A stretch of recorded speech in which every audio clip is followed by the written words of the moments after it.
feeling I'm not quite sure. AEW Dynamite tonight, man. The go-home show for the Saturday's Full Gear pay-per-view. AEW tonight.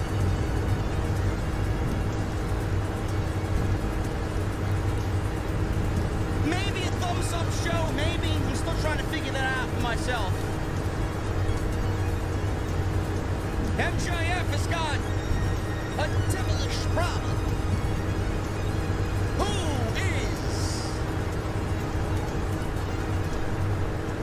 is my mic working? My mic is working. Audio is fucked.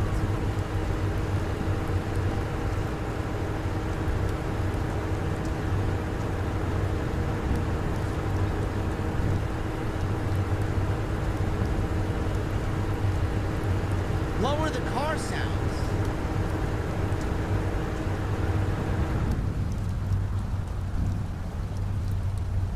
I'm sorry, man. Do I drive a fucking Kia?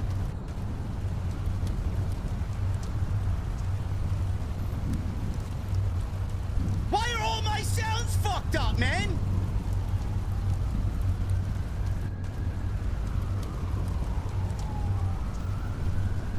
Oh my goodness.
Why has Triple H been so successful?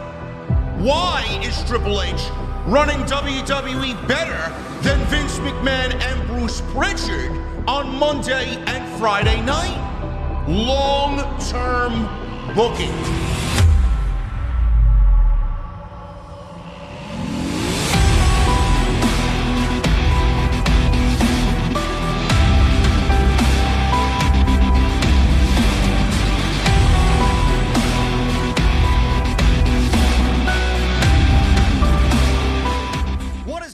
Thank you so very much for joining me right here on Off the Script. This is your AEW Dynamite post show for November 15th, 2023. I am your host, JD from New York. As always, coming to you live from the OTS venue inside my mother's basement. Thank you guys so very much for joining me on your Wednesday evenings, wherever you may be. Joined by my very good friend and co-host on Wednesday nights, Chi-Town Smart Jesse. What is going on, man? What's going on, bro? I don't know, man. I don't know. Apparently, there was ambulances too loud in the background. There was crickets too loud in the background. Apparently, the Mustang was overheating on the way to the venue, man. This is what happens when I update OBS. Fuck them. Yeah, man. It sounded kind of weird that the car was drowning you out, man. But sounds good now, man. Sounds good now. Sounds good now. I'm sorry, guys. Apparently, we're not drinking anything tonight because I didn't ask you what we're drinking this evening. But I'm sober, bruh. Yeah. You normally when these shows happen, man, Jesse and I got to dissect the shows, man. If I did this show on a couple of old fashions, I don't know, man. Tony Khan may actually invite me to a scrum, you know? Yeah. Well, we know that's not gonna happen. Oh man. Yeah, Dynamite tonight. I said it on social media. I feel better, bro. Thanks for asking. Jesus fucking Christ. Now my volume is too low. Now Well, Jesse's louder than me. Okay, there you go, man. Let's bump me up, okay? See? Somebody was gonna mention it. See? Somebody was gonna mention it. You know what? I actually raised Jesse. And I lowered myself. Now you're going to have to deal with me at 11, okay? See? Fucking people, man. Somebody Jesus. complained last week that I was too low. So I made sure that I'm loud enough for everybody to hear me this week. I actually... Oh, God almighty, man. Jesse's mic is working good. You need a few drinks after this show. JD low. Bro, it sounds fine. Nah, you good, bro. All right. See? I don't know, man. People are very picky, man. Yeah. I don't want to be too loud because I'm just naturally loud when I'm here with Jesse. I know I'm louder than him, and normally when we do Tuesdays with Drew, I'm kind of mellow. You know, I'm not the way that I am when I go solo or when I'm with Jesse. But as long as we're there, as long as we are there, we got good volume, everything's going. I don't know. This is what happens when I have to update my fucking computer and OBS, man. Things got out of whack. It's not my fault. I'm sorry. I'll fix it after the show. It is what it is. I'll bring myself down from what we talked about earlier. Okay. Okay. There you go. All right. Anyway, Dynamite tonight. I said this on Twitter, Jesse. I felt that AEW tonight did an admirable job for a go-home show. It wasn't too much. It wasn't too little. And I felt like if I could make an analogy, being that we're in my mother's basement here, we got the drinks flowing tonight. You know, normally an old-fashioned calls for 2 ounces of your preferred whiskey. I feel like Dynamite and Tony Khan tonight, Jesse, I felt like they maybe did 2.5 ounces of whiskey in that old-fashioned tonight. They gave you just a little, man. They gave you a little on top of what they normally give you. Wasn't terrible by any means, but the most important matches on Saturday's pay-per-view, they made feel important.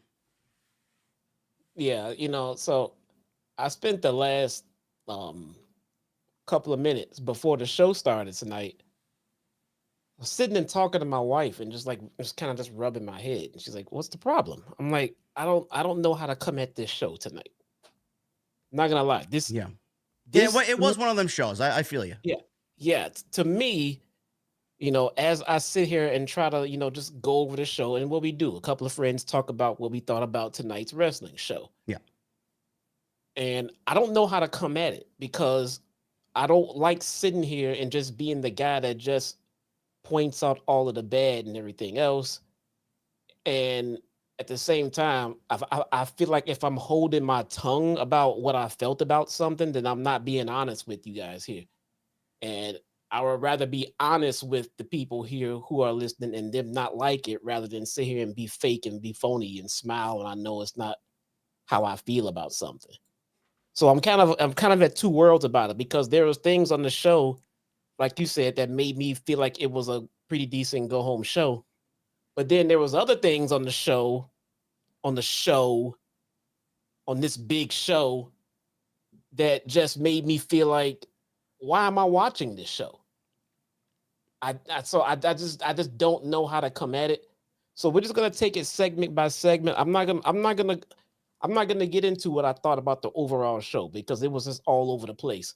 We're gonna go segment by segment. I'm just gonna be honest about what I thought about each individual segment, as honest as I can be, with also trying to keep in mind that these men and women do bust their ass to do what they do. And that's where we should start.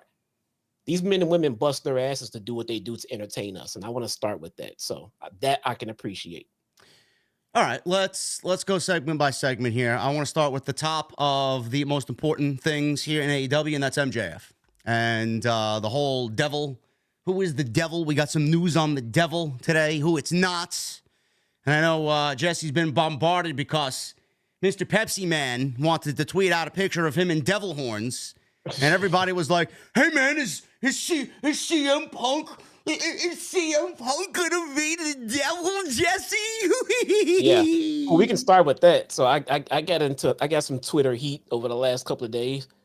People and maybe it's because they know I'm tired of Pepsi Phil, but they love sending me all of these Instagram posts. I'm not on Instagram. They love sending me all of CM Punk's Instagram posts and all of the news and rumors that other sites put out there in regards to Punk. And I got kind of tired of it. And I put out a tweet that said, look, I genuinely do not care to get all of these tweets about Punk. And if you send them to me, I'm going to mute you or block you because I just don't care. And people get all offended about it. Like, oh, you should care. The thing is, I mean, simple enough. If news comes out about Punk, I don't care. So why are you tagging me in it? Send it to some people who actually gives a shit. I don't care. I don't care. I don't want to hear about it. I don't want to read it. I mean, so if you're sending it to me and it's something I don't want, I'm going to mute you or block you. Pretend it's not Punk. Pretend it's something about NFTs or just random porn or just something political or something I don't want. Then I'm going to mute you or block you because it's information that I don't want on my timeline. And people get so offended. Like, what's wrong with you? How come you hate him so much? It's not about me hating anyone. My timeline is being filled with something that I have no interest in. And I'm trying to get rid of it. And people got offended by this, man. So what you're telling me is the basis of the story here is you prefer Coke over Pepsi. I don't. Man. This guy manages to keep himself relevant because whatever reason he loves it. I don't know, but he manages to keep himself relevant in the wrestling business enough so that if something happens, I'll hear about it. I'll hear about it. It's fine. I'll hear about it. But I don't need 5,000 followers all sending me shit about it. Punk is not the Devil, okay? For everybody in the chat, oh, Punk is the Devil. No, he's not. Punk is not the Devil. Tony Khan is not going to sabotage AEW Collision for 3 months to ultimately reveal CM Punk is the higher power here. Right. Give me a break. Right. Why would anybody? We discussed this last night. Why would Warner Brothers Discovery sit down with Tony Khan? And Tony, can you imagine this meeting? Tony Khan brings up, yeah, you know what? We're going to take CM Punk off of television and fake fire him because of an altercation at All In with Jack Perry, and then bring him back 4 months later as the Devil in a big reveal for the MJF Bidding War of 2024 storyline. But we're going to take him off television for 4 months and ruin Collision in the process. Yeah, I'm sure Warner Brothers Discovery loved that idea. Yeah, exactly. You fucking stupid. Oh, my goodness, man. Look at this fucking guy. Holy shit. There we go. Where are my sounds? Let me see if this works.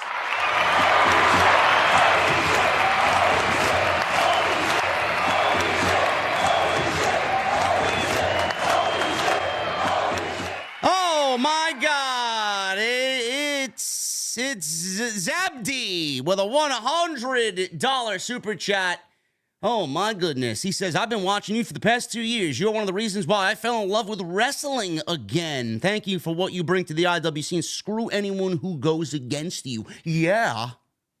Oh my goodness. It's Zabdi with a $100 super chat. Thank you so very much, man. I appreciate you being here, and thank you for being a loyal OTS VIP, man. Glad to have you here. Yeah, so why would Warner Brothers, Jesse? Why would Warner Brothers do that?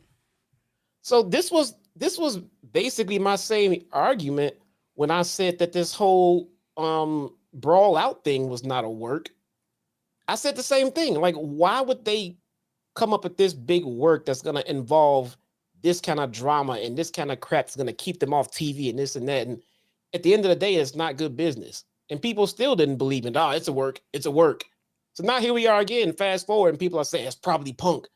Like this, like you just said, this is not good business. You No. took him off TV for all this time, all this shit going on, all this negative stigma around your company. All why? For a big work. It's not a work. Listen, he's not at Survivor Series either. He's not showing up in Chicago. I'm sorry to disappoint you guys. If he shows up in Chicago, I do a podcast that night without a hat on. Come on. I mean, I don't care if he does or he doesn't. I know, but people are making a big deal about it, and obviously his name is now linked to the Devil, okay? So the Devil is the story. With MJF, they attacked whoever these people were. Now, reportedly, I'll do an extra on this tomorrow. I'm not going to get into the entire report here, but I'll take the biggest piece of information out of the SAP story on Fightful Select, Jesse. He says that the people who are playing the roles of the Foot Clan, or whoever these people are the people that are going to be uncovered and revealed, uncovered as the people, as the servants to the Devil. So whoever's playing the roles on TV are the people that they've chosen.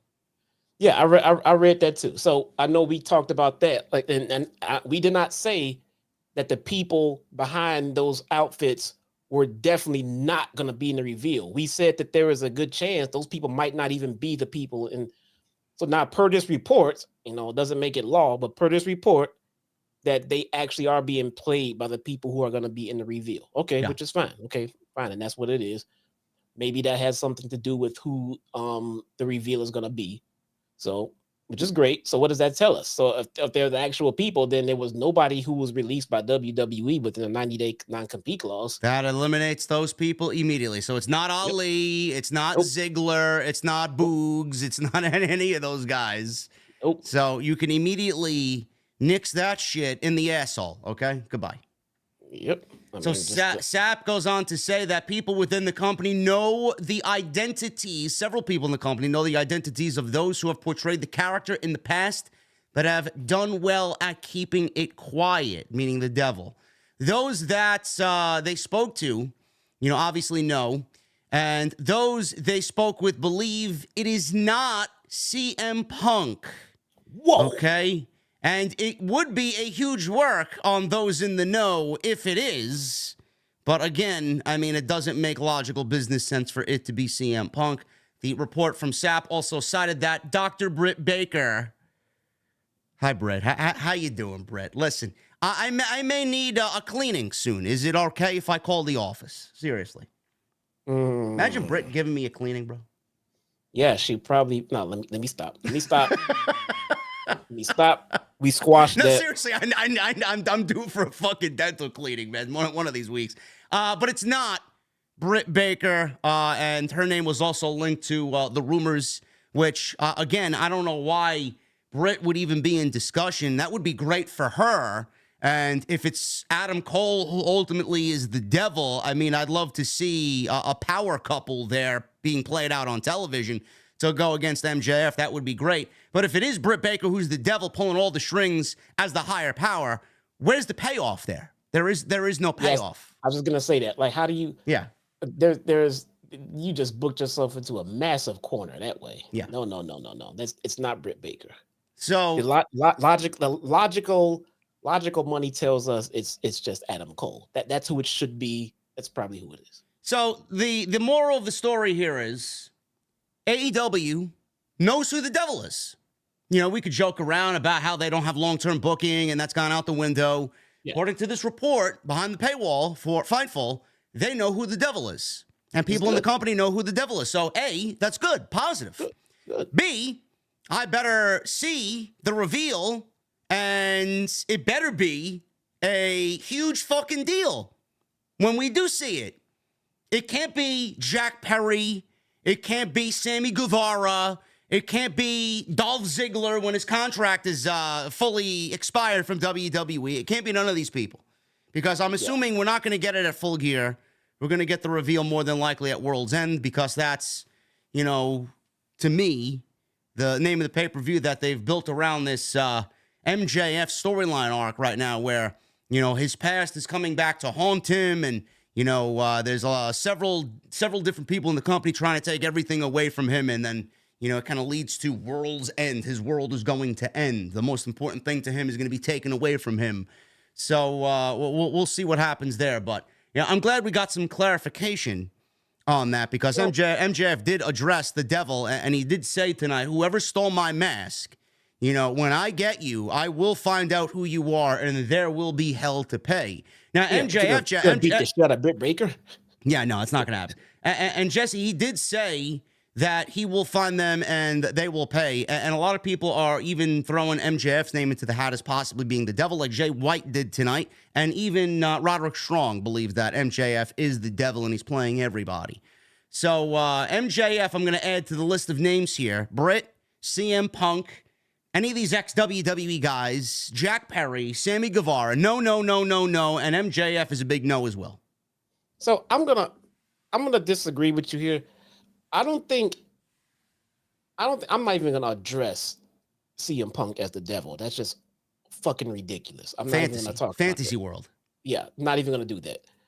I don't think, for me personally, I don't think anyone is ruled out at being a logical or a good reveal for the devil. I don't think anyone is ruled out except MJF. That's the only one it cannot be. Outside of that, I'm not saying anyone else would make sense. I'm just saying I'm open to hear the story that you're going to tell. So if it's Sammy, you know, if it's Kyle O'Reilly, if it's whoever the fuck it turns out to be, let me hear the story, you know? Maybe you got something there. Maybe you got plans. Maybe even if it's the origin of a story, then you have big main event plans for this person. And this devil role is going to catapult them to the main event scene. Let me hear the story. But MJF, it cannot be. That's the only reveal that's going to make me say this was all stupid. Yeah. Other than that, if it's somebody I don't understand, like I don't get that one, but let's hear the story. What you got? You know? So I want to hear what they got. It just can't be MJF. It just can't be MJF. Well, the other thing with MJF is he is very reluctant and very hesitant on picking a tag team partner to battle the Gun Club at the pay-per-view during the 0 hour pre-show, okay? Now, there are people, and we discussed this on TNT with Drew last night. He is not really a fan of the world champion wrestling on the 0 hour pre-show as the Ring of Honor tag team champions. You know, I wasn't really in the camp of, yeah, and it's a problem. You know, it's innocent enough where it does fit into the story, so I don't really mind it. But I get why people would be upset with MJF. The only problem that I have with MJF wrestling on the pre-show and ultimately wrestling twice on the show is there's just a risk of injury. You don't want that to happen. You know, the more you do something, the more likely an injury is going to happen. In this case, pro wrestling. So that's the only reason why I don't like it. But you know, all roads are leading, Jesse, to him picking Samoa Joe. Samoa Joe's the only one that's basically offered his help, and MJF, you know, he did get his ass beat tonight by the Bullet Club, and I feel like he's going to have no choice but to take Samoa Joe up on his offer, and they will battle the Guns on the 0 hour pre-show. It can't be anybody else there. So here's what I like about the Samoa Joe dynamic here. Joe is a killer. Joe is a big, mean motherfucker that nobody wants to mess with in that ring. I'm almost, I don't know, maybe I'm just fantasy booking this shit, but what if we get a nice little face turn from Joe? Everyone know that Joe is coming after Max in that title. He wants that title. He's coming at him. Joe is watching what Max has to deal with. He's watching Max go out there and be a fighting champion. He's watching Max go out there and try to do what's right by the world title. And at the end of the day, while Joe was watching Max take all of these beatdowns and everybody's coming after him, at the end of the day, when Joe has his opportunity to get his world title shot, maybe Joe says, you know what? This fucking guy is fucking trying. These guys are fucking being dicks. Maybe I will just fucking back the guy. You know what I'm saying? And then maybe we get a nice little cool little face turn from Joe for the meantime. And then we'll come back and double down on that heel turn later on. But in the meantime, it's like one of those, who saw Samoa Joe having some kind of empathy for the fighting drive that Max has, and decides to, you know what, the guy is doing right by me. He's giving me my opportunities. He's trying to do what's right, and these assholes are trying to beat him down. I'll fucking save him. Or even maybe he wants to save him from getting this beat down because he wants Max healthy for his title shot. You know, a couple of those things might apply, but the obvious thing is Joe wants to kill him because he wants his title. It would be kind of a surprise if Joe turns out to say, you know what, I'll put my title aspirations on hold for a little bit to back up Max, because like he did shake his hand at the end of that last match, you know. Like, I was just gonna bring that up. That handshake meant a lot, and people probably are overlooking that. That wasn't something that Joe did because I'm sure he did because it was a great match with MJF, but I do feel like that handshake was more a part of a storyline than anything, because we're seeing, you know, Samoa Joe could attack MJF anytime he wants. He could fucking take him out, choke him out, and do whatever, but he hasn't done that. And Joe is playing this legit badass, but he also has some sort of respect for MJF. Exactly. He can respect this man going out and fight. He's defending tag team titles by himself, out there trying to get his title back by himself. Everybody's turned his back on this man who's out there fighting. Like, I respect that. You know, Joe is a killer, but Joe is a reasonable man. You want to go out there and fight for your survival, Joe will be right there with you, you know? So I can see Joe coming to assistance, but then maybe later on in turn, like I said, I still want my title shot. So instead of stabbing you in the back, I'm gonna come at you in the face after we take care of our business first. So I think this Samoa Joe dynamic is very, very, very interesting, especially since he's now has nothing to do with that ROH title stuff. He is focused on the main event scene on Dynamite. I love it. Yeah. Is Samoa Joe the guy to take the title off of MJF at World's End? It's certainly looking like that. Yeah, it's shaping up that way. I don't know if it is that way yet, but it's certainly kind of leading in that direction. Yeah, as of right now, as far as popularity goes, there's only two men in the company that's in a position to be credible to dethrone MJF. That's Adam Cole and Samoa Joe. Yeah. Now, Wardlow's going to play a factor in this. I don't know where he is going to play a factor in it. Wardlow is not the devil, by the way. Wardlow is not the devil. Wardlow may be a part of the devil's crew, but he's not the devil. I do think Wardlow is going to have a hand in MJF losing the championship when that time comes. But again, the best thing about this is that we don't really know where it's going to go. Now, my opinion still stands. I still think it's Adam Cole. I think it's a mixture of Undisputed Era or the Kingdom. You know, I think it's just that crew. And I feel like even now, he could legit be injured. It could all just be legit. And I was wrong the entire step of the way. But there's just something in the back of my mind where it is going to be revealed that Adam Cole is the devil. I mean, to me, he's simple. It makes the most sense. I know it's predictable, but, predictable is not bad in this case. And a lot of people think predictable is a bad thing. No. Because it leads to a whole nother fucking, story between Adam Cole and MJF. And it really lends itself to being the story. Every time MJF opens himself up and lets people in, he ultimately gets disappointed. This is the one time that he's fully let his guard down with Adam Cole. The story, to me, the greater story is Adam Cole betrayed MJF when everybody thought it was going to be MJF betraying Adam Cole. And that's where the story to me is, and that's where it fits best. And MJF talked about it tonight. He mentioned that every time he lets his guard down, he's got nobody. He doesn't let people, he doesn't let people in easy. And to me, it just makes the most sense. I'm sticking with Adam Cole. It could be Adam Cole. What if this is one big humongous swerve in regards of what if it's none of these guys? What if it's Kenny Omega? It could be Kenny Omega. I mean, the Bucks in the beatdown. What if it's Kenny Omega? I don't know. I don't think anybody's thinking Kenny Omega, which would kind of lead to it maybe being Kenny Omega, but I'm not really banking on Kenny Omega. Here's what I love. This storyline is great for AEW. It's literally the best thing they have going on in a sea of negativity around them right now. Yeah. They need to deliver. Yeah. They need to deliver on this mess. Like you just mentioned, the higher power. The higher power reveal is one of the biggest reveals in the history of WWE. Yeah. This reveal is already, because of their short history, this reveal is going to be the biggest reveal in AEW history. They need to deliver. Yeah.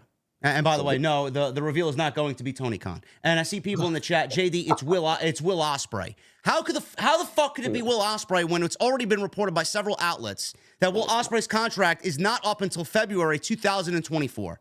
Why would they give Will Ospreay that spot when he's not set to be with the company yet? Who the fuck knows if he's even going to be there? Yeah, no. This is big. Yeah. This is big. This is huge. And I hope they play it out the right way. This storyline can carry them right into 2024. So this is good stuff, man. Yeah, I'm excited about this, and I'm sticking with my guns. So we will see what happens in the coming weeks. I'm excited for Saturday. I'm excited for that MJF Jay White match at Full Gear in the main event for the Triple B. It's going to be a great match, and maybe we'll get another couple of seeds planted for the Devil, and maybe we'll see something happen there in regards to that. The other thing I want to talk about, we'll get to the show. Tony Khan went on social media today and actually did something that he should have did with the past 3 announcements. He made an announcement on social media and didn't hide it behind a ratings grab. Today he goes on social media and he says that he is going to sign a major free agent at Full Gear. He says AEW has agreed to terms with one of the world's best wrestlers, a pro who is known and respected by virtually every AEW fan. They will come to LA to sign their contract this Saturday at Full Gear. Now, I see a lot of people saying that, oh yeah, this is Will Ospreay.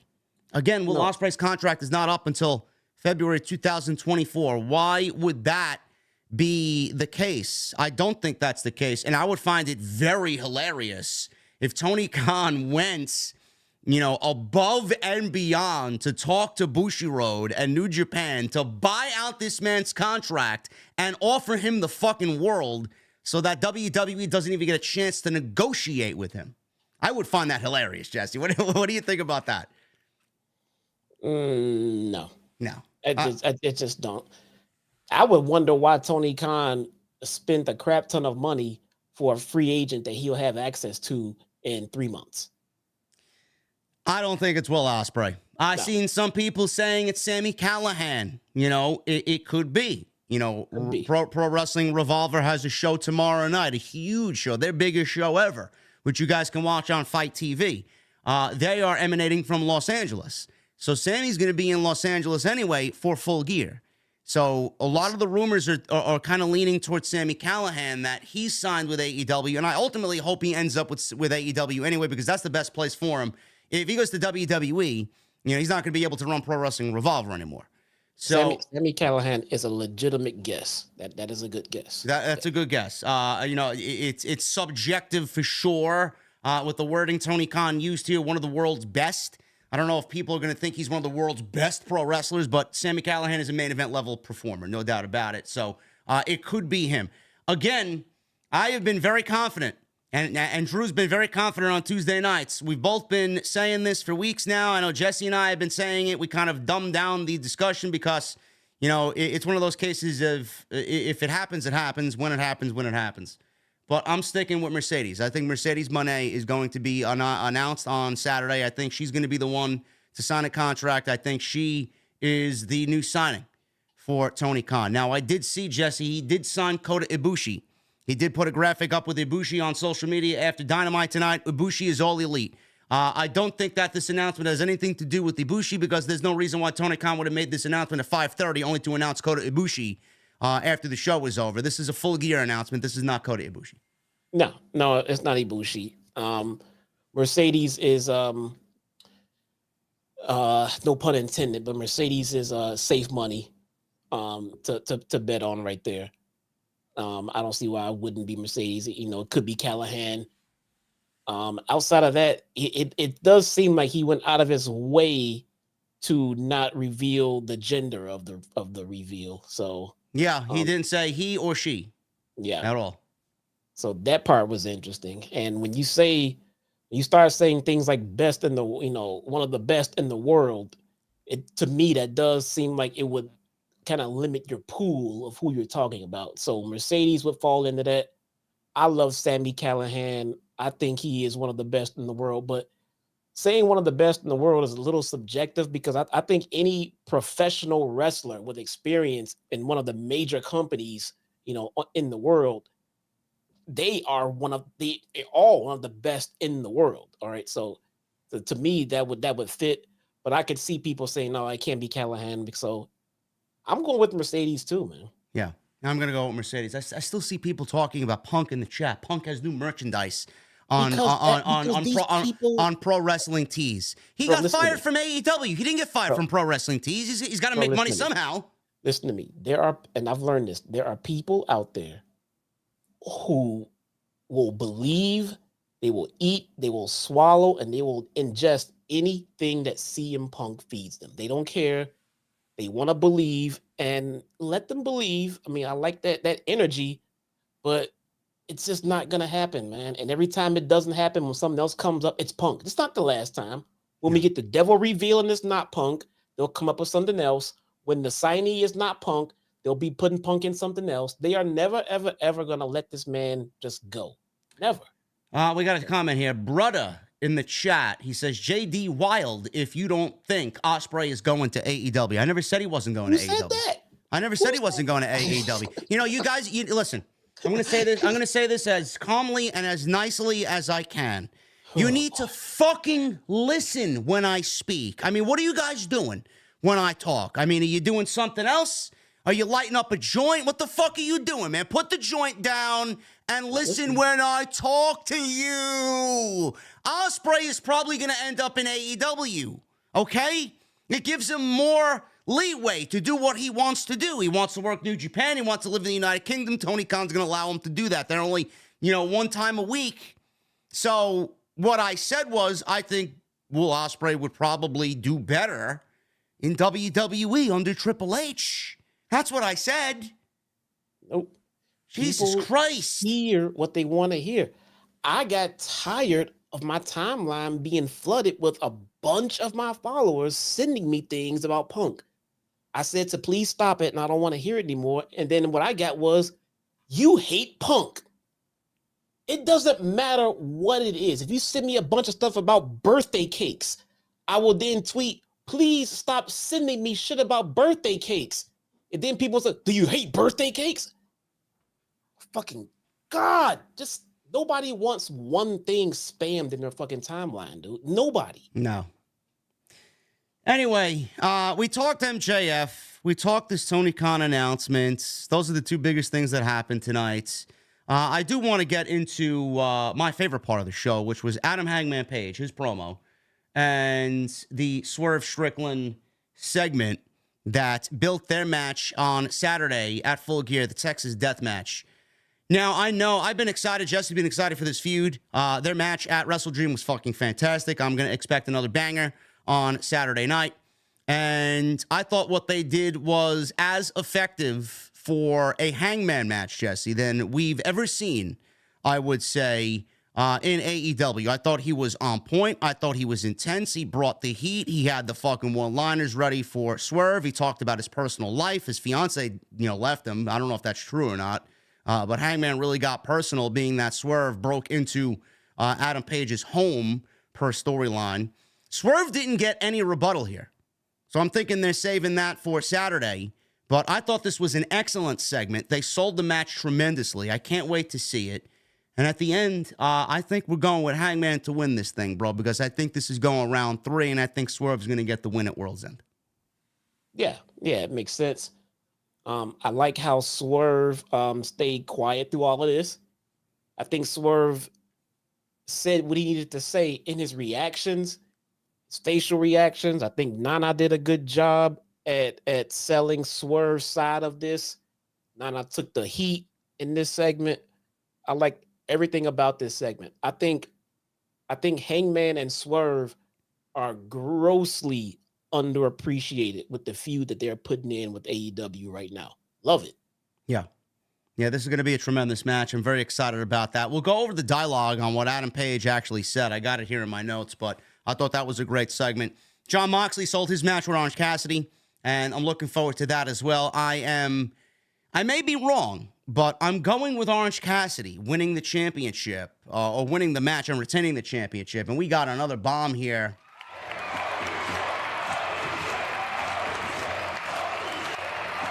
Oh, my goodness. Jason Barker with a $100 super chat. He says, it's not CM Punk. It's not bruv. It's not chicken shit. It's not babies. Jesse and JD are killing it. Swerve Strickland after Hangman Adam Page needs to go to the main event. Absolutely. Swerve is going to be a main eventer. Swerve's going to be a world champion in 2024. Oh, yeah, for sure, man. Yeah. Thank you, Jason. I really appreciate you, brother. Thank you for being here, as always, in the venue on Wednesday nights and on Monday and on Friday as well. John Moxley, I'm going with Orange Cassidy to retain the championship. I don't think that Moxley needs it, Jesse, but it's always a possibility that Tony Khan could go back and, you know, go to the original plans that he had when Moxley originally won the championship at All Out and just kind of follow that roadmap. I know Moxley was injured, but Orange Cassidy is pretty much synonymous with that championship, and I would rather see, even now, I've talked about this months ago, I would rather see Orange Cassidy drop it to a Miro or an Andrade or a Roosh or someone like that, or Takeshita. You know, the Don Callis family could use some gold. How about Takeshita and Orange Cassidy as the first big feud for Orange Cassidy and Takeshita in 2024? I don't think Moxley needs it, but I do think that Moxley's promo, as blunt and as quick as it was a nice sell. I think this match is going to really fucking kill it on Saturday night. Yeah, I mean, I'll be honest. I think anybody outside of Orange will benefit from holding that title right about now. Yeah. No problem with Mox holding it. You know, Blackpool Combat Club needs some fucking gold too. Yeah. No, Mox should have never lost it. You know, injuries happen. You know, shit happens, and maybe they're gonna come back and try to complete the plans that they had for Mox. That could be as well.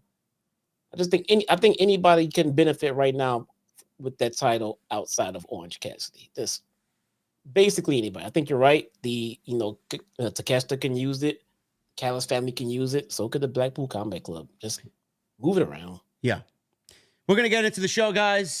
We got a couple other things to go over, including that hectic and very dangerous street fight tonight with Big Show and Kenny Omega and Jericho, Kota Ibushi, Will Hobbs, Brian Cage. I mean, it was all over the place. We'll go over some of the ridiculousness in that match that saw bicycles, Big Show get chokeslammed on top of a fucking vehicle and get taken out, and Kota Ibushi with the greatest no-sell of all time.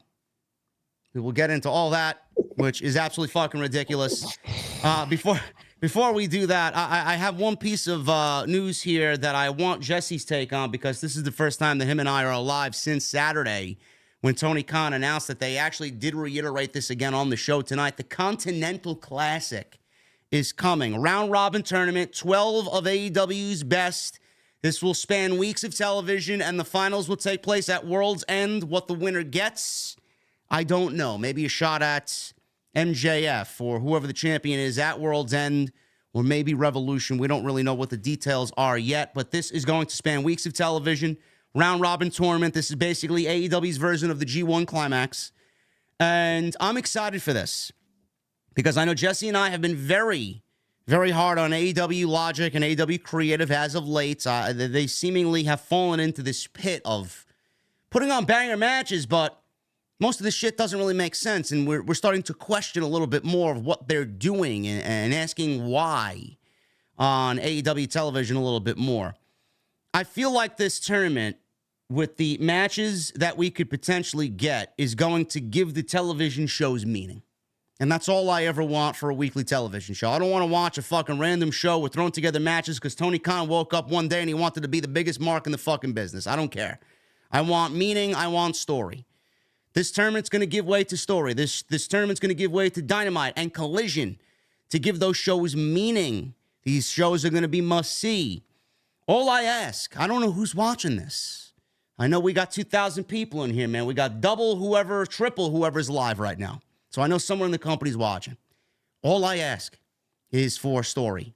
I want stories. I want time limit draws. I want people that you don't necessarily see losing on television because they're Tony Khan's favorite. I want them to fucking lose a match. I want injuries. I want those Bret Hart fucking breaking his fingers in the opening round of King of the Ring and then injuring his ribs in the second round against Mr. Perfect to go into the finals against Bam Bam and get his ass beat only to fucking sneak out a victory with a fucking victory roll. That's what I want. I want stories. I want people getting squashed. I want to see somebody that you would think would win a match, 20-minute banger, getting squashed in fucking 2 minutes. You know, a la Moxley and Punk and that controversial match and that nobody's seen coming with the outcome. That's the shit I want to see. This is the opportunity for Tony Khan to really make AEW Dynamite and Collision mean something. And this tournament is hopefully going to be a resounding success. What did you think of the announcement, Jesse? And how are you feeling about the tournament? So here's what I like so far already about it. I like that they're making this. They've already made this feel like a big deal. Yeah. All right. So that's first and foremost, because again, you know, you can put this on a shirt. If you don't care about it, why should we? And they've already made it clear that this is important and it's going to take a while and they're going to crown a champion, everything else. That's great. The thing that's not so great about this is, like you just said, what does the winner get?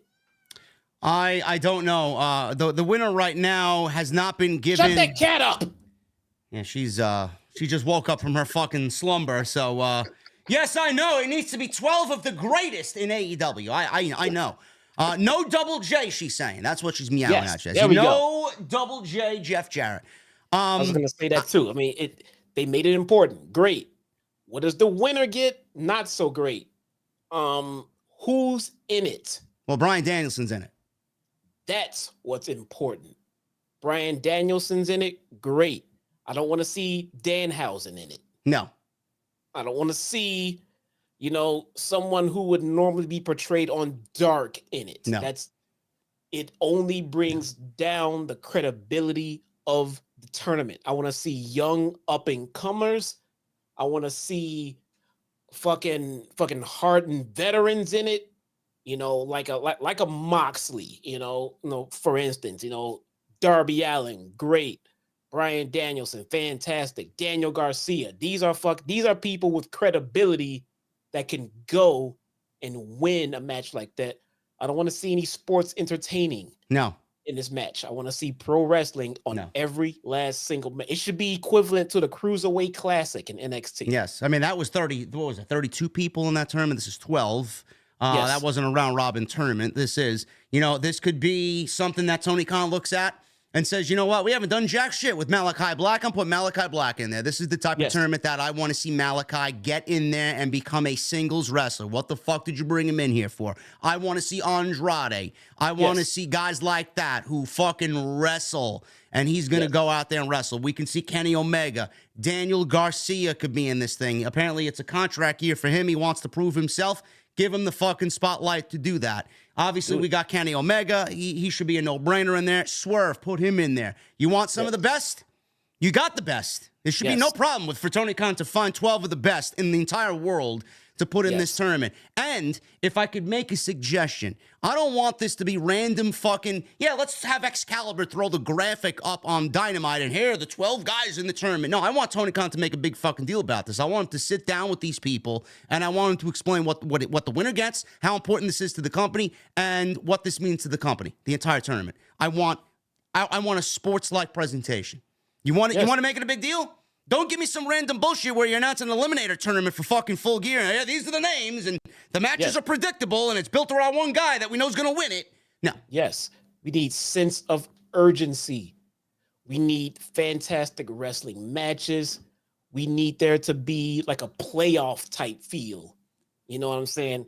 As a matter of fact, we shouldn't only be seeing heels versus faces because logistically that wouldn't happen. All right.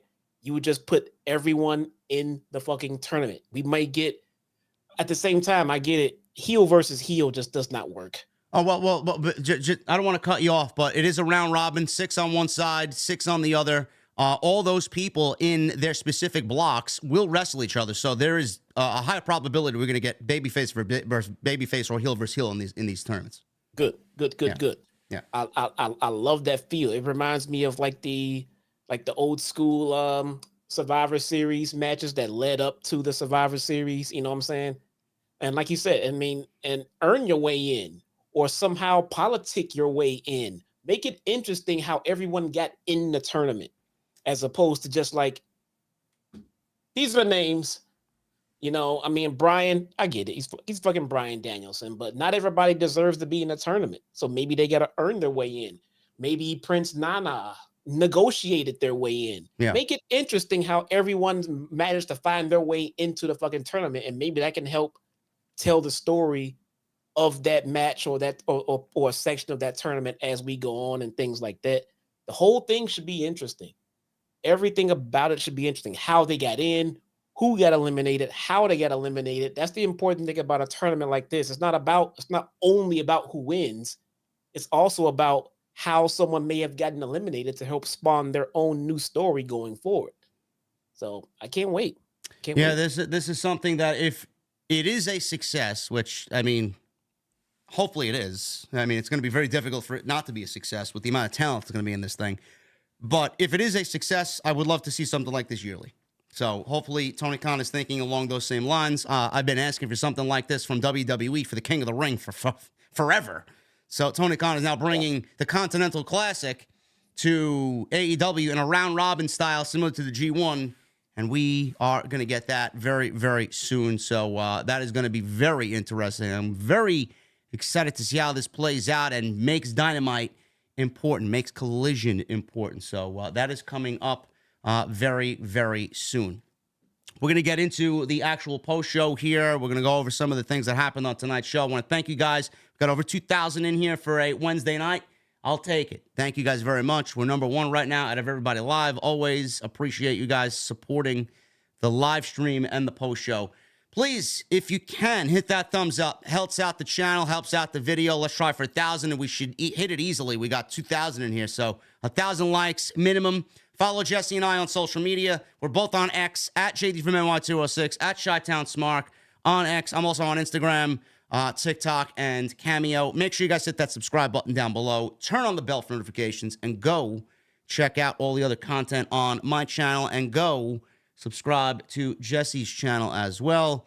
Same on YouTube, Chi-Town Smark, where he covers Impact on a weekly basis. Let's get into the opening match. We got Jon Moxley and Wheeler Yuta against Orange Cassidy and Hook. I know you were excited, Jesse, even in a tag team element.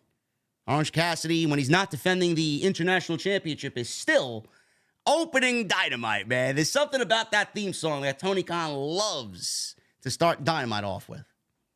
It's starting to become a meme at this point. It is a meme. He does it because you don't like it. It does. He flat out does.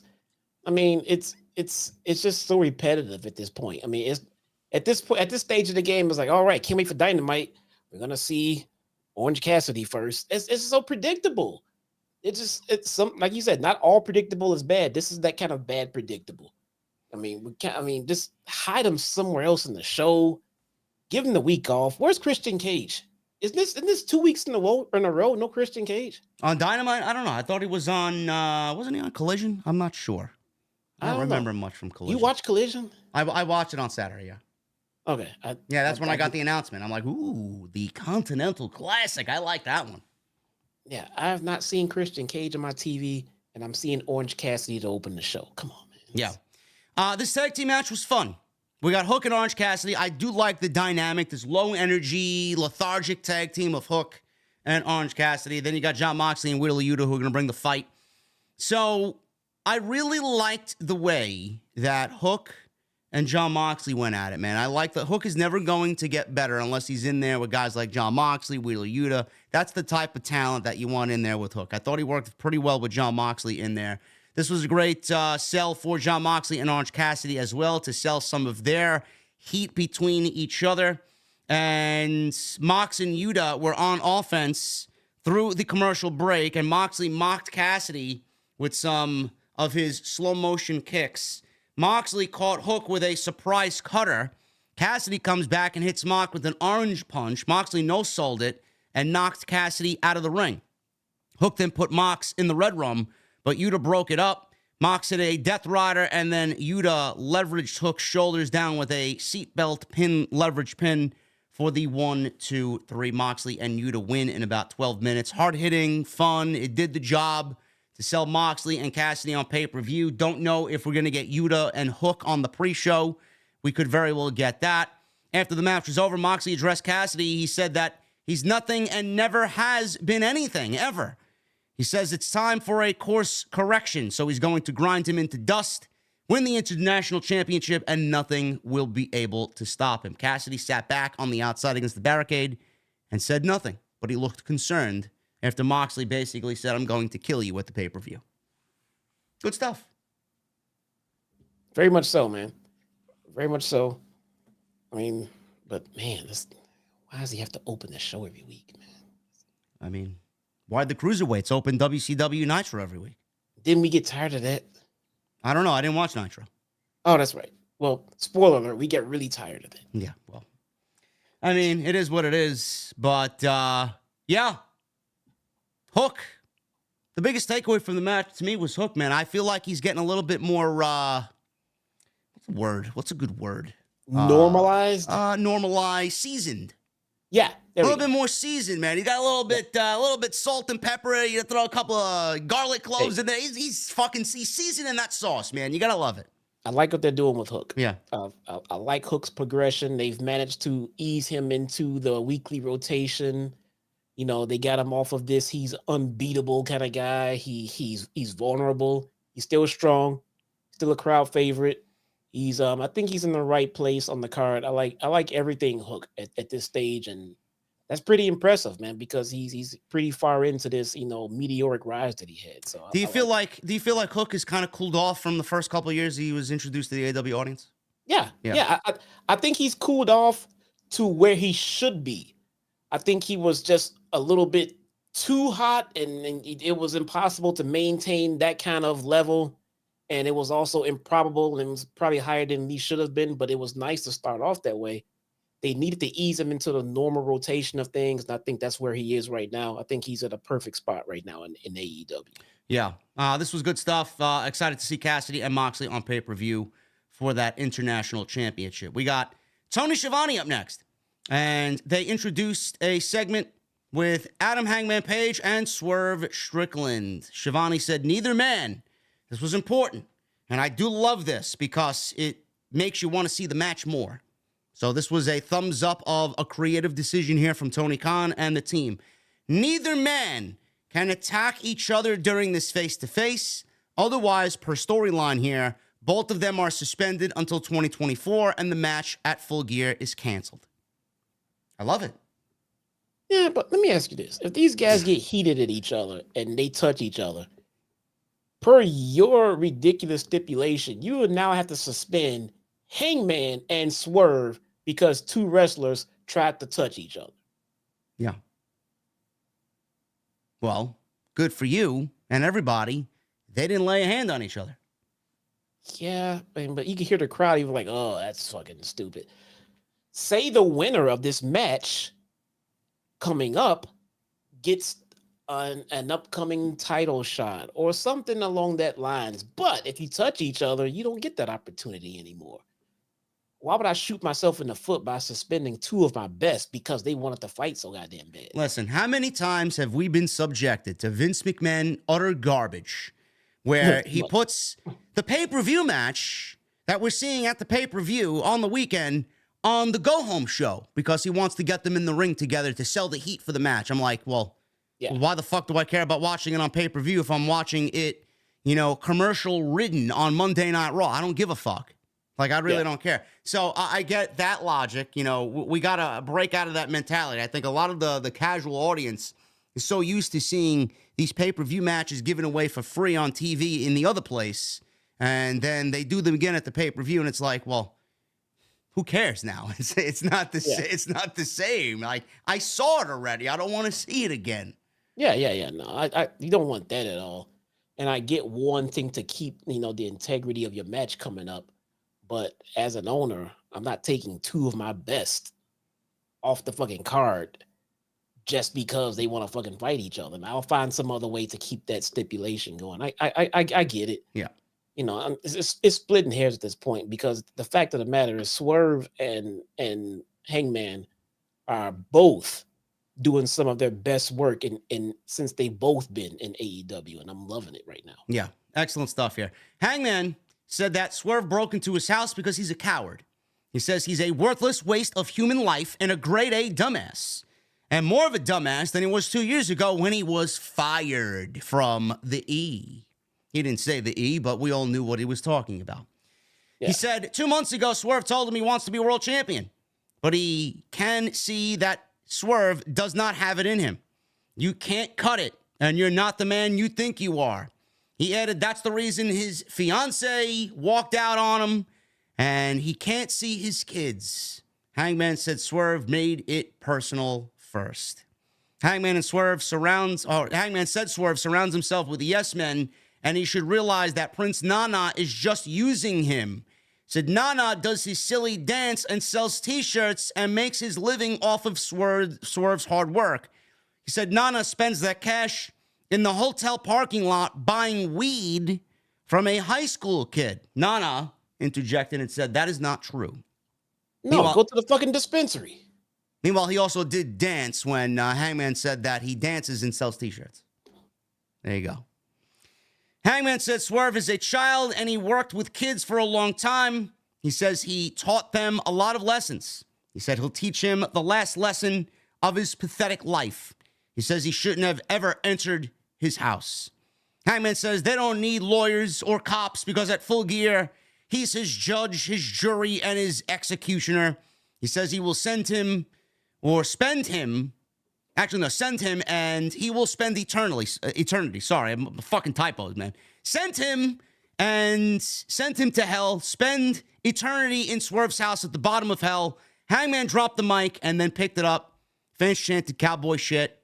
Hangman said he forgot to mention that tonight's stipulation was they couldn't lay hands on each other, but they didn't really say nothing about this guy over here, and he fucking punches Nana. Security intervened. Hangman punched a security guy and yanked his jacket off and gave a buckshot to one of the geek security guards, and that was basically it. So I guess, Jesse, he can't touch Swerve, otherwise he's suspended, but it's okay to touch several security guards and also not get suspended. Yeah, that's fine. You can beat up officials, referees. He can punch Nana, not get suspended. So if you have the ability to tell these guys not to touch people that you don't want them to touch, why wouldn't you include officials, referees, security? I mean, it's a minor thing, but I wouldn't be who I am if I didn't ask. Like, a lot of people tend to think that I come on here and complain, but if I was sitting at the fucking writer's table in AEW with Tony Khan and this was brought to everybody's attention sitting at the table, I'd be like, well, all right, it's cool that we got this stipulation here for this face-to-face where they can't touch each other, otherwise they're suspended and the match is canceled. But Hangman's going to put his hands on paid AEW officials and security. He can knock them out, though. Fucking 5, 10 at a time and then not get suspended. I mean, what type of sense is that? Yeah, I'm all about filling in logic gaps like that. Bring me your proposed story. Let me hear it. And I'm going to poke a few holes in it so we can clean that shit up just to get your story put through, because some of that stuff makes no sense. But I get it. People say, I got people in my time, suspend your disbeliefs. I'm watching pro wrestling. I suspend my disbeliefs every single day. All right. What you mean is suspend them even more, widen that suspension. Like, bruh, I mean, how much do you want us to do? I mean, work with us here a little bit. Come on, man. Now, Swerve did not say anything in rebuttal. He did not say anything here. He'd never picked up the microphone, but his body language and his facial expressions told a lot as far as where his mindset is at going into the pay-per-view. So good on Swerve as well. I thought this was excellent. Great sell for the pay-per-view on Saturday. I think it may be the match of the night, honestly. If we're talking MJF and Jay White, which we know is going to be a banger, This one is going to give that match a absolute run for its money. And this is a Texas death match on no rules on Saturday. It's good. That's good, man. Lexi Nair interviewed Roderick Strong, Matt Taven, and Mike Bennett. They called Adam Cole and sent Adam! Sent the phone call to the monitor, and Strong wanted to tell Adam Cole that he knows who the devil is. He says, the devil is 100% MJF. Cole said, Roddy, MJF is not the devil. He said, the way Roddy is throwing around accusations, well, maybe the devil is you, Roddy. And Cole hung up on Roddy immediately. So there you go. Could be Roddy. I don't think it's Roddy, but it could be. Nah. Gift the Great in the chat. Nitpicky. Go watch somebody else. If I didn't bring it to your attention, then it goes unnoticed and untalked about. Sorry. Talking about a pro wrestling show. Everything is nitpicky sorry at its core. Sorry. When has Gift the Great not been nitpicky, man? I'm sure you watch a favorite show or a movie and you're nitpicky about that, right? But you want to come into my fucking chat and tell me and Jesse that we're nitpicky. Get the fuck out. Ridiculous. Maybe you're a fan of the fucking New York Jets or the New York Giants or wherever the fuck you're from, right? How about a nitpicky maneuver from the management team? I don't know. You know how many times I've been nitpicky about Bryant Snicker pulling a fucking pitcher for the Braves when he didn't have to? Come on, man. We're all nitpicky. You go to a restaurant, Jesse. You went to Olive Garden today. I'm sure you were nitpicky about their salad that didn't have enough dressing on it, right? You funny you say that. I sent my meal back for a different meal today. There you go. There you go. Jesse was nitpicky at Olive Garden. I ordered my meal. I didn't like it. I thought it was god awful, and I respectfully asked the server, "Can I get something different? I think this is disgusting." And he did. Whoa! What did you order? I got the chicken and shrimp carbonara. And okay, normally that sounds good. Yeah, it sounded good. Everything else, the chicken tasted like they were microwave chicken tenders thrown in there. They were god awful, man. So I just look, just give me something else. They gave me a regular chicken Alfredo. The chicken was grilled chicken this time. The carbonara chicken was breaded. It tastes like it legit tastes like those Tyson chicken tenders that they nuked and put in there. Oh. It was disgusting. Tyson See, there's chicken. my wife in the chat. He really did. I did. I sent my meal back. I really did. Tyson chicken tenders are awful, man. If I could give you anything, man, any word of advice, if you go to the supermarket, here we got Stop and Shop. If you go buy frozen chicken, swear on my grandfather's tomb, stay away from that fucking Tyson chicken, man. It is awful. Awful. Man. Even in the fucking produce section, man, when you go to shop for chicken breast, don't stay away from Tyson. I only buy organic chicken, man. I will not eat anything organic. That's not organic. Oh, yeah, Ridiculous. It was bad. I don't know what it is. I'm not trying to sit here and say, Olive Garden was the best. Look, we wanted a nice little quick sit down lunch. That's all. We wanted a nice little quick meal. I ordered the chicken and shrimp carbonara. The shrimp was okay, and I'm not a big shrimp guy. The shrimp was okay. The chicken tastes fucking horrible. Yes, Jesse knows that Olive Garden is not real Italian. He texted me while I was in the gym today. Look at where I am, and then I replied back to him because I knew what the menu looks like because I've eaten at Olive Garden several times, and I'm like, I really can't hate on Olive Garden because they're pretty decent, even though it's not real Italian food. So and then he says, I figured you'd be pissed at this. I'm like, well, I'm not pissed at it, but yeah, I mean, I got to take this guy to a real Italian restaurant. Oh yeah, I'm well aware of it, dude. So.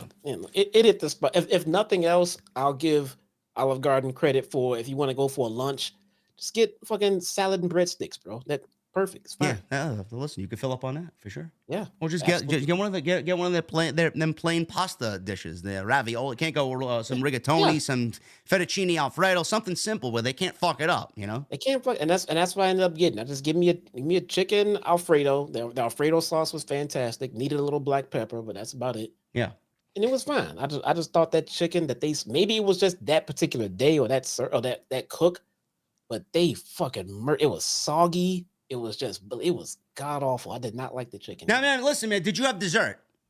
We did not. We just grabbed some. You didn't have dessert. Okay, because that leads into our next match, man. Red Velvet. I don't know if Red Velvet was on the Olive Garden menu for dessert, but it was certainly on the menu for Dynamite here, man. They served up some cake here Bro, on Dynamite, you know? Let me get something straight right now. I did not go to Olive Garden for any of that stuff. I was with my wife, who's here in the chat, and all I care about was my wife, and no red velvet or definitely no sky blue, sir. Listen, man, the portrait behind me has moving eyes, man. You can't get anything past the moving eyes, okay? They see all. They see all in the venue. I call this match the Bloods versus the Crips, bro. Yeah. Listen, Sky Blue. What is she trying to insinuate here with the Scooby-Doo outfit here, man? Is she trying to tell us something?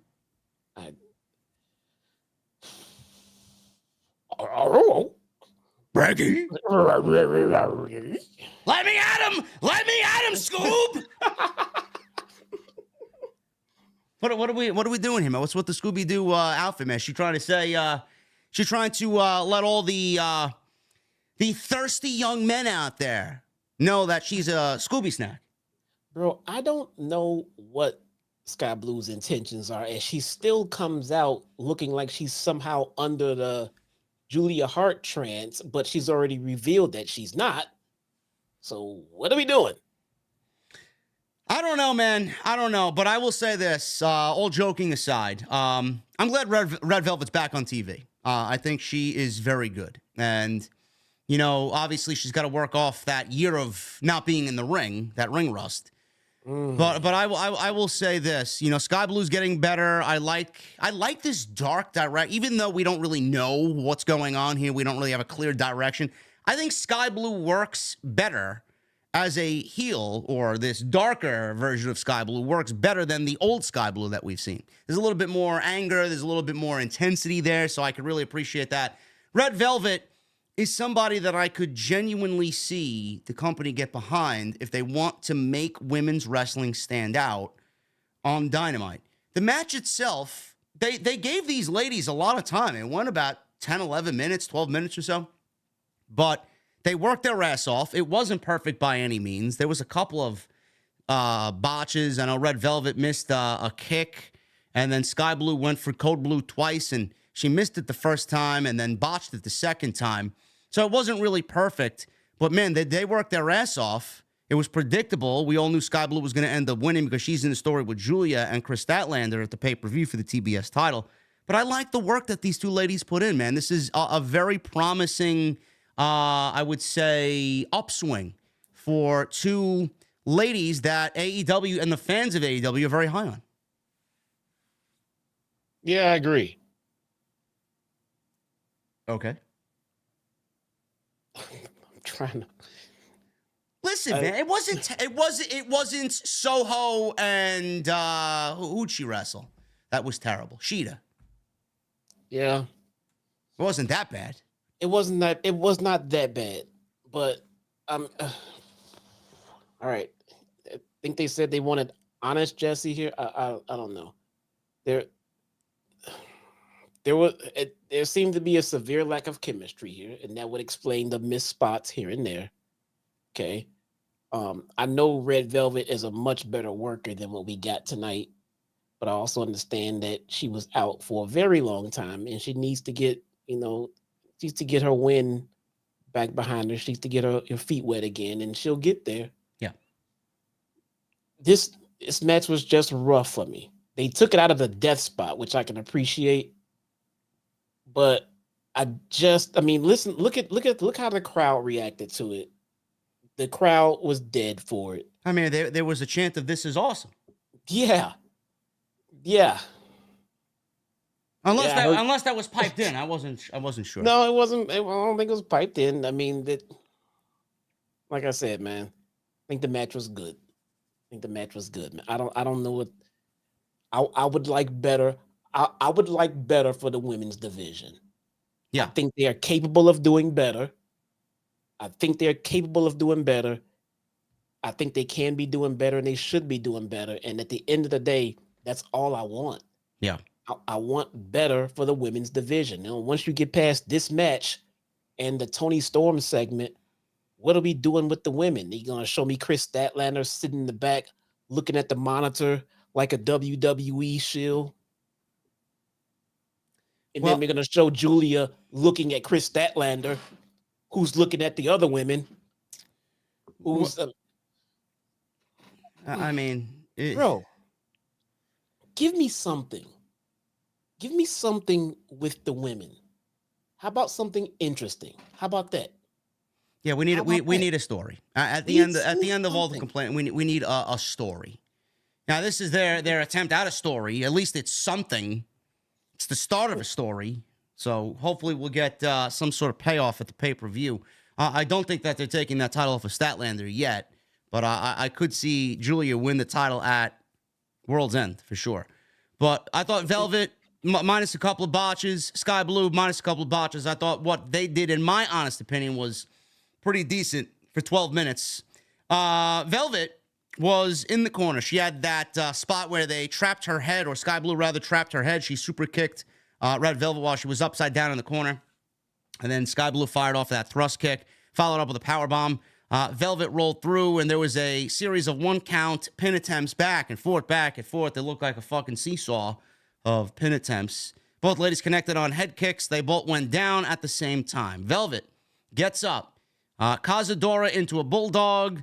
Both ladies went for big shots. Red Velvet went for another bulldog, only this time Sky Blue caught her with a Skyfall for 2, which is basically one of her big moves.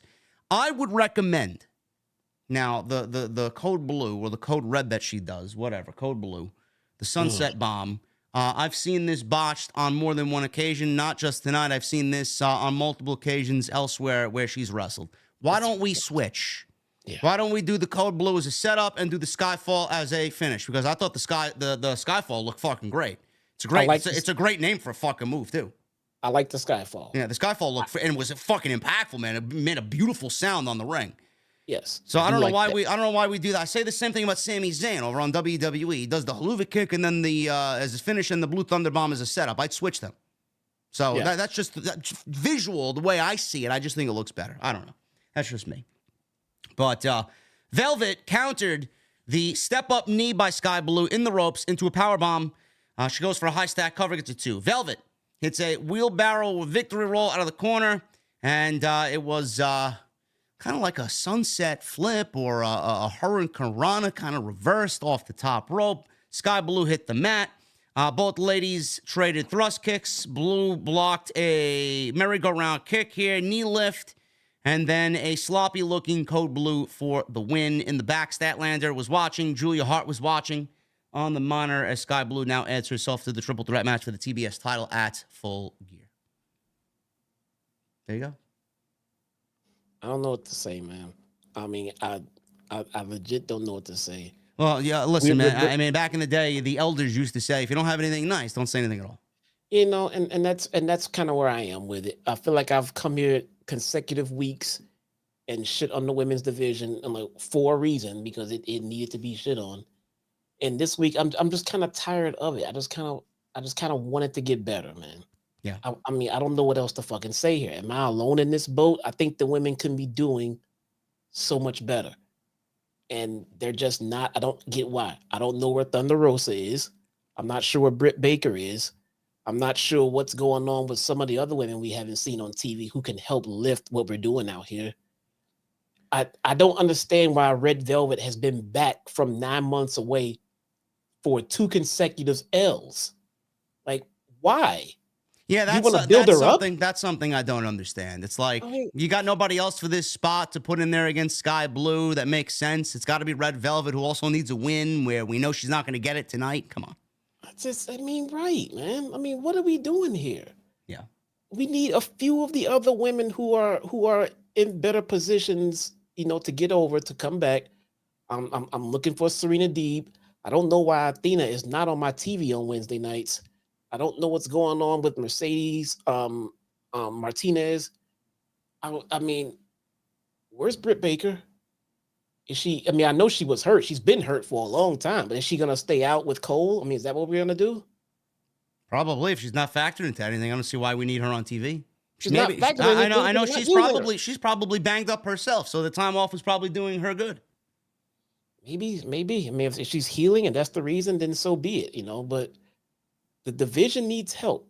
The division needs severe help. Sheeta cannot carry this division on her own. It's not happening. Chris Statlander, I wish they would do more with her. She needs some stories so bad. Yeah. And I would just like to see more. I like that they're profiling Sky Blue. I do appreciate that, especially being in all a Chicago girl. But come on, you saw this match, man. You saw what I saw. You know what I'm talking about here. I mean, come on, we could be doing better, can't we? Yeah, I know. I agree with you.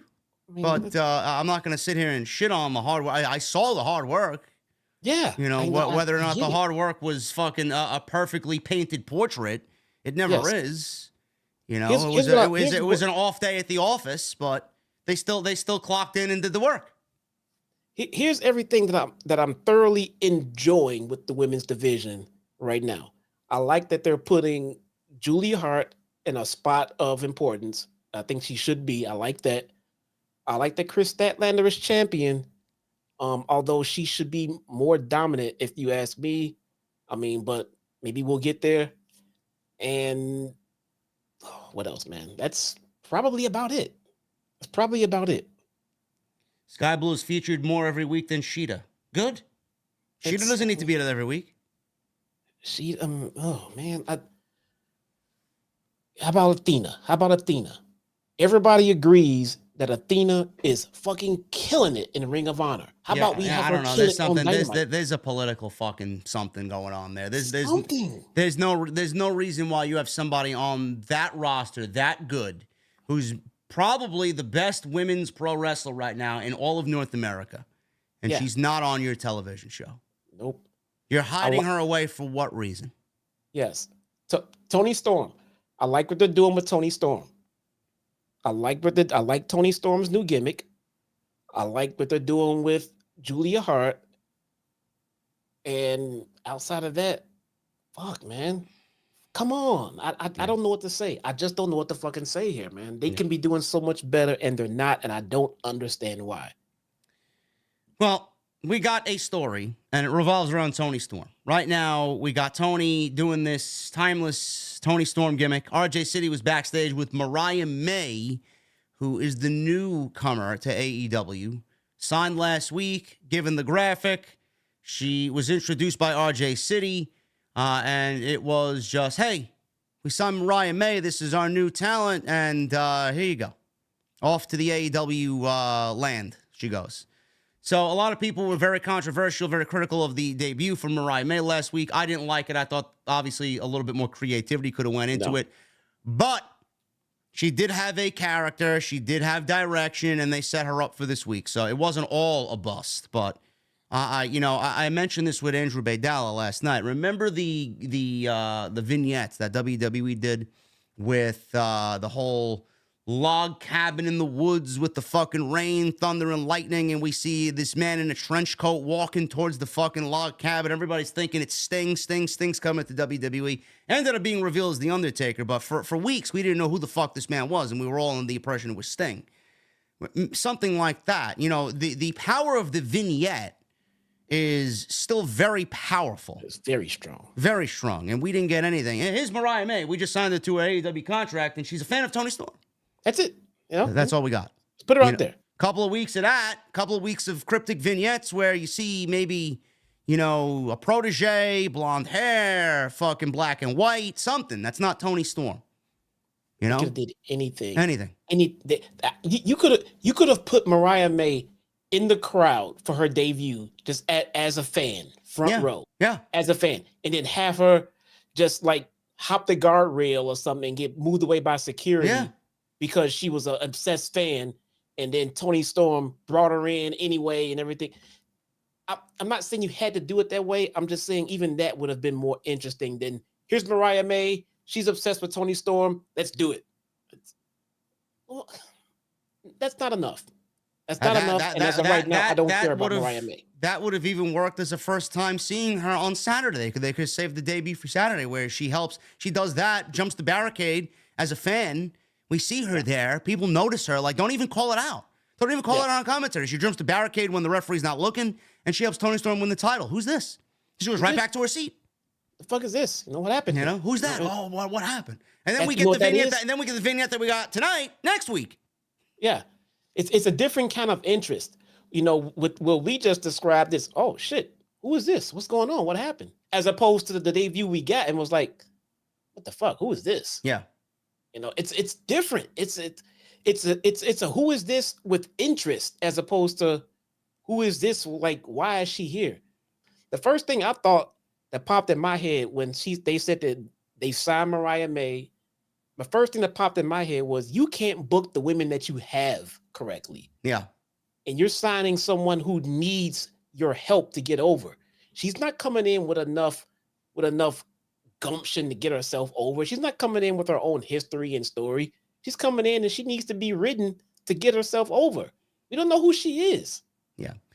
I'm excited to see where it goes. I'm going to give it a shot, obviously. It's going to be one of those things. I hate saying it. Let it play out. We'll see where it goes. Yeah. But a lot more creativity probably could have went into that, in my honest opinion. And I thought what they did tonight was a decent job at setting up what is going to happen here, because she's obviously going to be a protege of Toni Storm. Now, I have been told, and I mentioned this on Tuesday with Andrew Baydala, I was told by someone within the company who will remain anonymous that this is a story based on the 1950s movie All About Eve. Now, this starred Marilyn Monroe and Bette Davis, and it's about a protege here played by Mariah May, who ultimately, sees the downfall of Toni. It is going to be the downfall of Toni here, and she's going to take Toni's spot. That's where they're going with this. So Luther answers the door, and he sees Mariah May there, and the locker room says, not Toni Storm on the locker room door. Luther answers the door because he's the butler. He shuts the door immediately when he sees May. So RJ said he has to put in a good word. Luther opens the door, and May storms in, and she tells Toni Storm how much of a fan she is, and she's from Stardom, just like Toni Storm did. Storm says she wasn't doing autographs and didn't catch anything that Mariah May said. May says if she needed anything, just let me know, and I'll be there for you, and just left. As Toni Storm told Luther to get Tony Khan to give her a tune-up match on Friday, and also, I need a loofah. So the warm-up match, the tune-up match, is against Emi Sakura, who's Jesse's favorite women's pro wrestler. Emi Sakura. That's on Rampage, which is live, by the way. 3 hours. Collision, 2 hours, and Rampage, 1 hour, which is going head-to-head with Friday Night SmackDown on Friday. I'm in a conundrum. What do I do? I'm not. What am I watching, guys? Am I watching SmackDown? So man, we're gonna see the Undertaker on Friday night now. I wonder what the... Oh, yeah. Oh, here we go. We're gonna have the Undertaker. Is Roman coming back? Because he's not advertised. Here we go. You mean to tell me they flew to the island of relevancy and had him put his fucking nice cold beverage in the pineapple down, and they're gonna have him come to work? Oh, man! We're gonna have John Cena come out of retirement already. They're gonna load this. They're gonna bring the Iron Sheik back. I mean, it's gonna be loaded, dude. So basically, Mariah May is gonna be Mickey James with with Trish Stratus. We'll see where it goes. All right, we'll see where it goes. Samoa Joe, he beat a jobber, John Cruz. Highlight of this match was Cruz came off the top rope, and Samoa Joe sidestepped him. This is going to be memed all over the place because when Cruz flew in the air, he looked at Joe as he was flying in the air as Joe sidestepped him. Joe was already moving. Yeah, Joe was already moving. And Coquina clutch, goodbye, over, tap out. Samoa Joe took the microphone post-match and again offered MJF his hand in friendship. But time is running out. He says, I'm Samoa Joe, and I am inevitable. Ooh. It's a fucking cryptic promo there by Samoa Joe. I am inevitable. It's amazing, man. He sounded exactly like a villain. I am inevitable. Sound like Skeletor. Are you gonna call him wrong? Are you gonna call him a liar? Oh man. Anyway, I like it. Joe beats this guy. Squash match. On to the next. We got the Young Bucks against Penta El Zero Miedo. Pentagon Jr. And not Rey Fenix. Fun fact, I told JD about this. So my kids, my wife and the kids, they come home late on Wednesdays. They have a church to go to. My kids go through a church program, and they come home in the evenings on Wednesday during Dynamite. Well, during this time, they came home during the entrance of this match. So I was saying hello to my kids and, hey, how you guys doing? Yeah, they're going to go upstairs. They're going to eat dinner. I'm going to finish watching my show. So I got back to the show, and the match was going on. I watched this match for about 4 to 5 minutes, thinking that Pentagon was out there with Ray fucking Phoenix. I had no idea that was not Ray Phoenix in that ring for about 4 to 5 fucking minutes, dude. That's how interchangeable all these masked luchadors are to me. I mean, listen, they don't look the same to me. There's a clear difference between Ray Phoenix and Commander. I get where you're coming from. I mean, Tony Khan loves his luchadors, man. His rental luchas, you know. Something about it. Is Phoenix hurt? I'm assuming he's hurt. I think he's hurt. Yeah. Oh no! Wasn't he supposed to be having the visa issues? That's why he had to drop yeah. Well, I'm sure he's banged up. So I mean, we're not completely wrong, but I think it may be a visa issue. Yeah. That's true too. Yeah. So we'll pick it up after the commercial break here. There was a ton of moves here. I'm not going to go over everything. This was fun stuff. I'm not going to lie. This was fun stuff. Every time Matt and Nick are in there with any combination of the Lucha Brothers and friends, it's always great. So we get back from commercial break, and Commander hit a step-up twisting Hurricane Rana on Nick Jackson off the ropes, followed by a tightrope walk Hurricane Rana that sent Nick crashing onto Matt on the outside. So Penta met the Bucks soon after with a dive before a sling blade back inside on Matt, and another dive. He goes and dives over the top rope onto Nick on the outside. Penta went for his own super kick party, and Commander launched off of Penta for a double spike DDT. Penta then dropped Matt with Made in Japan. He goes for cover, gets a 2 count. Commander again walked the top rope and hit a shooting star press, but Matt caught him with a rolling Northern Lights. The Bucks tried for the Meltzer driver. Commander cut that off. Penta hit Fear Factor on Nick. And that was on the apron, which looked fucking nasty. I mean, Jesus Christ. Yeah. Holy shit. If Nick doesn't have neck spasms after that, I'd be shocked. Commander, meanwhile, hit a snap Hurricane Rana pin on Matt. Goes for a cover, gets a 2. So Matt was in a fireman's carry by Penta. Commander walked the ropes, sprung off of his back, and delivered a destroyer onto Nick.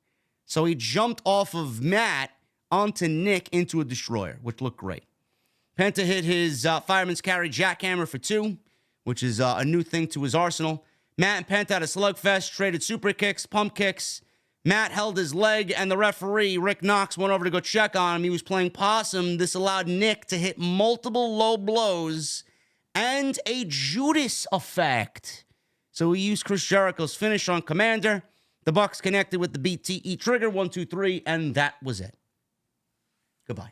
Excellent match. Fun stuff. And they sold the jealousy here. They're jealous that Jericho and Omega are a team, and Kenny's not working with them. And hey, we're gonna take your guys' finish move, and we're gonna fucking mock you. Yeah, I think that's the purpose and the bigger story being told here today. That the Bucks are definitely going heel. They are gonna. It's gonna be a soft heel turn. You know, there's different kinds of heel turns. It's just a flat out surprise heel turn and just a soft turn. This is a soft turn. They're gonna do it slowly over time. They're doing it in their home state, you know, which kind of solidifies it. They didn't play up the babyface role as, you know, being hometown heroes tonight. They did a clear and obvious dick kick city tonight, you know, which pretty much solidifies you as a heel. You know, you do a blatant low blow in your hometown, this makes you a heel. So they want to put it out there that, you know, they're healed. And clearly the Bucks were, you know, getting more and more boos across the country as they went along. So they immediately played into it and just turned heel. You know, they talked to Kenny and say, Kenny, you know what this shit is about. You know, you got famous being the fucking cleaner. What the fuck are you? You know what I'm saying? We're fucking heel. They say this is the best version of us. They play into all of the stuff that we all say anyway.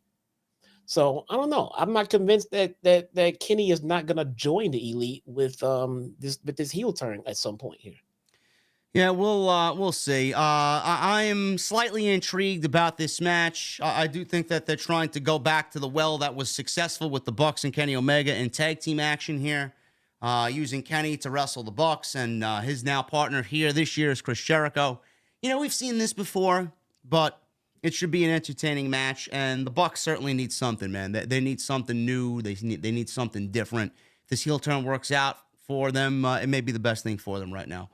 Yeah. But Lexi Nair caught up with them backstage and asked them why they cheated to win in their hometown tonight. They're in California, Southern Cal. Matt said sources told him the Bucks don't give a shit anymore. Kenny Omega walked in and talked about the Bucks of old. So this is the new Bucks. This is what we're going to do. We're going to cheat. Nick said their heat isn't with Kenny Omega. It's with Chris Jericho, someone he won't have to team with anymore after they win on Saturday and can focus on the Elite again. Jericho walked in, tried to get Omega to leave with him.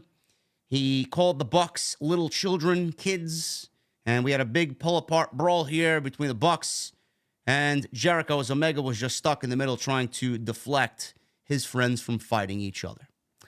So, a little heat, little animosity here before Saturday's match. Yeah, they're using the things that people are calling the Bucks, post this Punk thing. They're immature, they're children, and everything else. So it looks like they're going to use all of that to play into their heel run right about now. So yeah.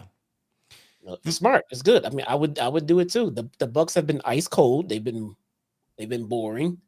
Nothing going on with them. So this can only improve what they're doing because right now they're not doing any fucking thing. No.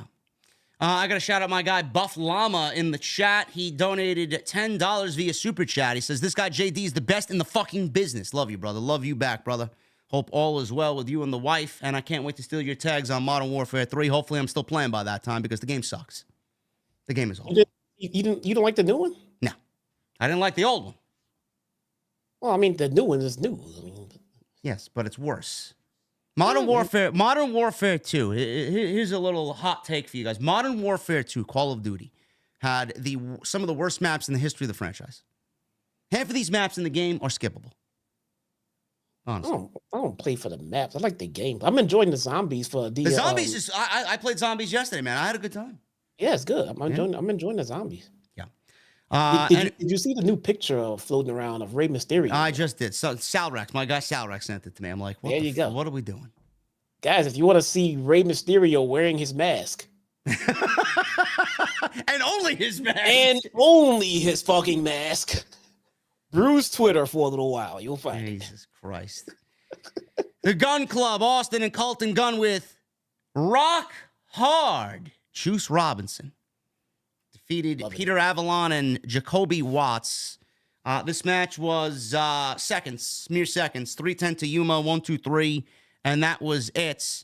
They cut a promo after the match. They both told MJF this is what happens when it's 2-on-2. Imagine what it'll be like at Full Gear when it's 2-on-1 for the ROH tag team titles. Now, I will say this before I give Jesse his take on this. This was a fucking waste of my time.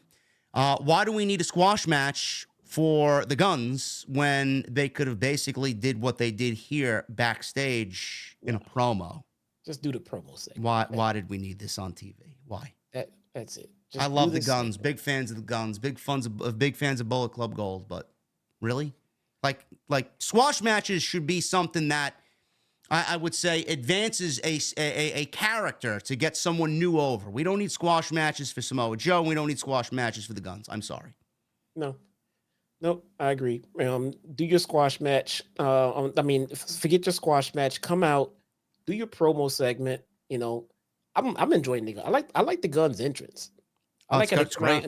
Do the circle fucking spin and fucking Juice looking like a fucking madman in there. Yeah. I like how they elevated the Gun Club. I'm thoroughly enjoying it. The only thing is that they are, and I like it, but they are never going to get their catchphrase over. And we got 2 words for you: guns up. Nobody's ever saying guns up when you start your promo like that. I'm sorry, or end your promo like that. They're always going to say "suck it." That's it. Yeah, no, stop doing that. Stop saying we got 2 words for you. You need to eliminate that shit. Eliminate. That's a good word. Eliminate Kenny Omega, Chris Jericho, Kota Ibushi, and Paul White look to eliminate the Don Callis family. Yes, Paul White, the big, slow, defeated Konosuke Takeshita, Powerhouse Hobbs, Kyle Fletcher, and Brian Cage in a Like a Dragon Gaiden street fight. Now, there was a lot that happened here, Jesse.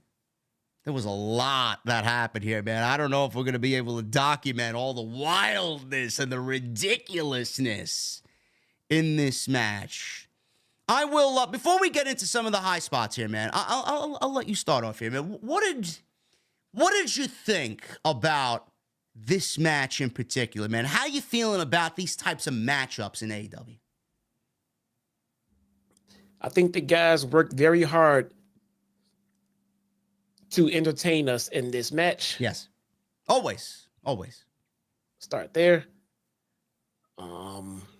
Okay. We all huffed and puffed and moaned and groaned that Big Show was gonna be in a match. I'll say this. The whole purpose of Big Show coming out here and doing this match was to put Will Hobbs over. Okay. Will Hobbs fucking slammed Big Show, and that'll help build Will Hobbs' stock. Okay. All right. Fine. Did the slam, got him out of there, moved on. Then they duct tape Will Hobbs to the fucking ropes. This man was strong enough to slam Paul White, and then a couple of loose pieces of duct tape bound him to the rope. All right. How much do you think Powerhouse Hobbs benches, bro? I don't know, man. I do not know. It's got to be about Paul White's size, right? It's got to be. What is Paul White? 500 pounds? Is a big, strong motherfucker. Is Will Hobbs, bro? A big, strong. Basically, Powerhouse Hobbs could bench maybe 4 of me easily. So, is it believable that he can, slam the Big Show? Fuck yeah, dude. I saw Will Hobbs in person, man, up close, and he is a big, fucking strong dude. What Powerhouse Hobbs cannot defeat? Duct tape. Yeah. Well, not many people can, man. Duct tape, it's pretty serious stuff. Yeah, man. Especially if it's that flex tape, bro. You ever see the flex tape? Yep.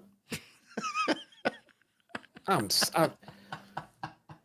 got a leaky fucking tub, man, from the fucking upstairs bathroom. Fucking Flex Seal right over that shit, man.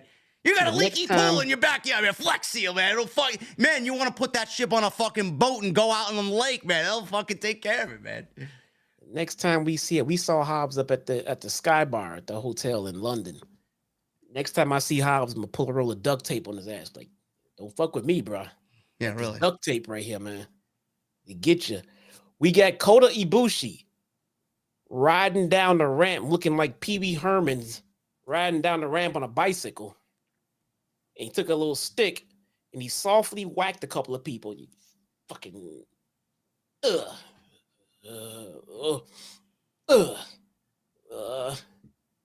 Now I'm pointing out the couple of odd looking spots in the match. Other than that, there were some dangerous spots. I don't like dropping Kota Ibushi on his head from the ring apron through a fucking table and chairs. I thought that was a little unnecessary.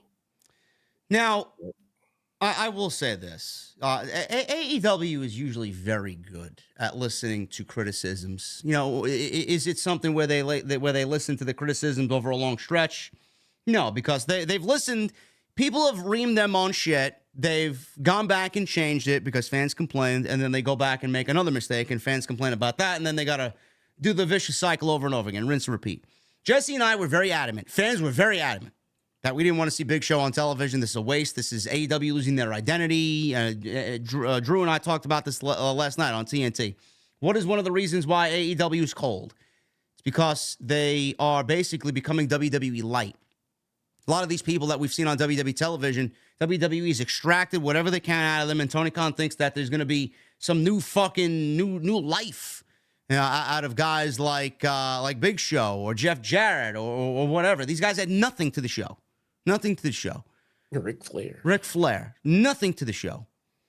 So what they did is put Paul White in this match, and I mean kept him to a fucking minimum. They did nothing with him. They had Cage run all the way up the ramp to get to. I mean, this guy did a WMD punch on Brian Cage, I believe. He fucking chokeslammed Kyle Fletcher through 2 tables off the ramp, which looked fucking brutal because Fletcher hit his head on the back of the table that he was going through. The second table didn't even break. So, you know, that was it for him. He was dressed in a black tuxedo, by the way. A black suit. He looked like Men in Black out there. So was Jericho. They wrestled in suits. I don't know why, but that's what they did. The other thing, like Jesse talked about, where Hobbs and him were fighting in the garage backstage. They were on some wooden pallets, and Will Hobbs fucking power slammed this guy off the wooden pallets on top of a limousine, and Big Show was taken off of the show and out of the match. And that was the last we saw of him. So, you know, when we complained, Tony Khan said, you know what? Maybe I went a little too far. Maybe they're right. And they kept him to a minimum. So, you know, my hat is staying on my head, but hats off to Tony Khan. So, there you go. Thank you for listening to the fans. None of this should be on the show. Big Show should not be on the show. You want to include him in the match? This was the perfect way to incorporate him in the match. It was innocent enough. He didn't overstay his welcome. It didn't take away from everything else in the match. Great. Yeah, it was all cosplay for the game. Yeah. That they were promoting and everything. Oh, yeah, okay. There you go. Yeah, you're right. You know, and so, and then it was, what else fucking happened here? They had Big Show do that spot, and then they had Ibushi. It was something else that happened that made me go, what the fuck are we doing here? Fuck, I don't know. I lost where I was going with this. Well, Ibushi at one point, you know, he was, I don't know where they were. They were on the stage. He goes backstage. He comes out. He emerges from the curtain with a fucking bicycle, and he's got a lead pipe in his hand. He's riding the bicycle down the ramp, and he starts. He's like Paperboy. Ever play the NES game Paperboy? You know, maybe before your time. This is what I grew up with. This was my first Nintendo system, and he's riding the bike. He's fucking nailing everybody with the lead pipe. All of a sudden, he meets Will Hobbs by the commentary table at ringside. Will Hobbs clotheslines this fucking guy into oblivion off of the bicycle and lands directly on the back of his neck. Yeah. And he got blasted. Awesome. Goodbye. Awesome. Oh, I know I was gonna fucking say, what the hell, dude, was Mike Mansory just having some kind of issues tonight? Every time they will focus on the spot when they split the action, they had action in the ring, action in the back. When they split the action and they was trying to cover it all, they'd be watching one spot and the spot would get ready to unfold, and they kept switching to another spot that was getting ready to unfold and have us miss the payoff of the first spot we were fucking watching. And they were flopping back and forth, and we were not getting to see a full spot. It was like, what the fuck? I'm getting. Yeah, it was all over the place. He didn't stay on one thing for more than, I don't know, 10 seconds. Like if something big was going to happen, stay there. If not, go back to the ring. I mean, this is what happens when you have this wild fucking street fight, like a dragon street fight. It's all over the fucking place. You got something in the parking lot, you got something in the back with concessions, you got something happening at ringside. All over the place. So Takeshita used this bike as a weapon. He started throwing the bike at Omega. He hit Jericho with the bike. He hit Ibushi with the bike. So, you know, they go back to the parking lot, and Paul White was being attended to. They took him out of the match. Takeshita and Jericho brawled. Now, they're in the back by the VIP club where the concession stands are. We got fans barricaded, security out there. So they're there, and Takeshita goes behind one of the concession stands and jumps on 3 refrigerators. He runs along the top of these refrigerators to try and jump on Jericho, and Jericho blasts him in the face with a fire extinguisher. Sprays him with a fire extinguisher. Takes him out. So Hobbs, we go back. He attacked Ibushi and Omega in the ring because he's finished with Paul White now. And they were about to do the double team move. Hobbs power-bombed Omega. Fletcher came up bleeding because Omega bashed him in the head with a beer bottle. Cage suplex. This was one of the worst spots of the entire night. I was surprised they actually did it. There was 2 tables set up on the outside. Brian Cage suplexes Omega off of the fucking ring apron through the 2 tables on the outside, and fans go ballistic. Holy shit chants. Omega was just destroyed. Brian Cage goes through the tables. It was crazy. So, Hobbs hit Ibushi with a spine buster. We go to commercial break. There was some big moves after the break with Kyle Fletcher landing on Omega and Ibushi. Fletcher leapt off the ring apron. This was the dumbest fucking spot, maybe of the entire year. And this is what really pisses me off as a wrestling fan. And I'm sure Dax Harwood's going to say, well, keep the psychology to the professionals, pal.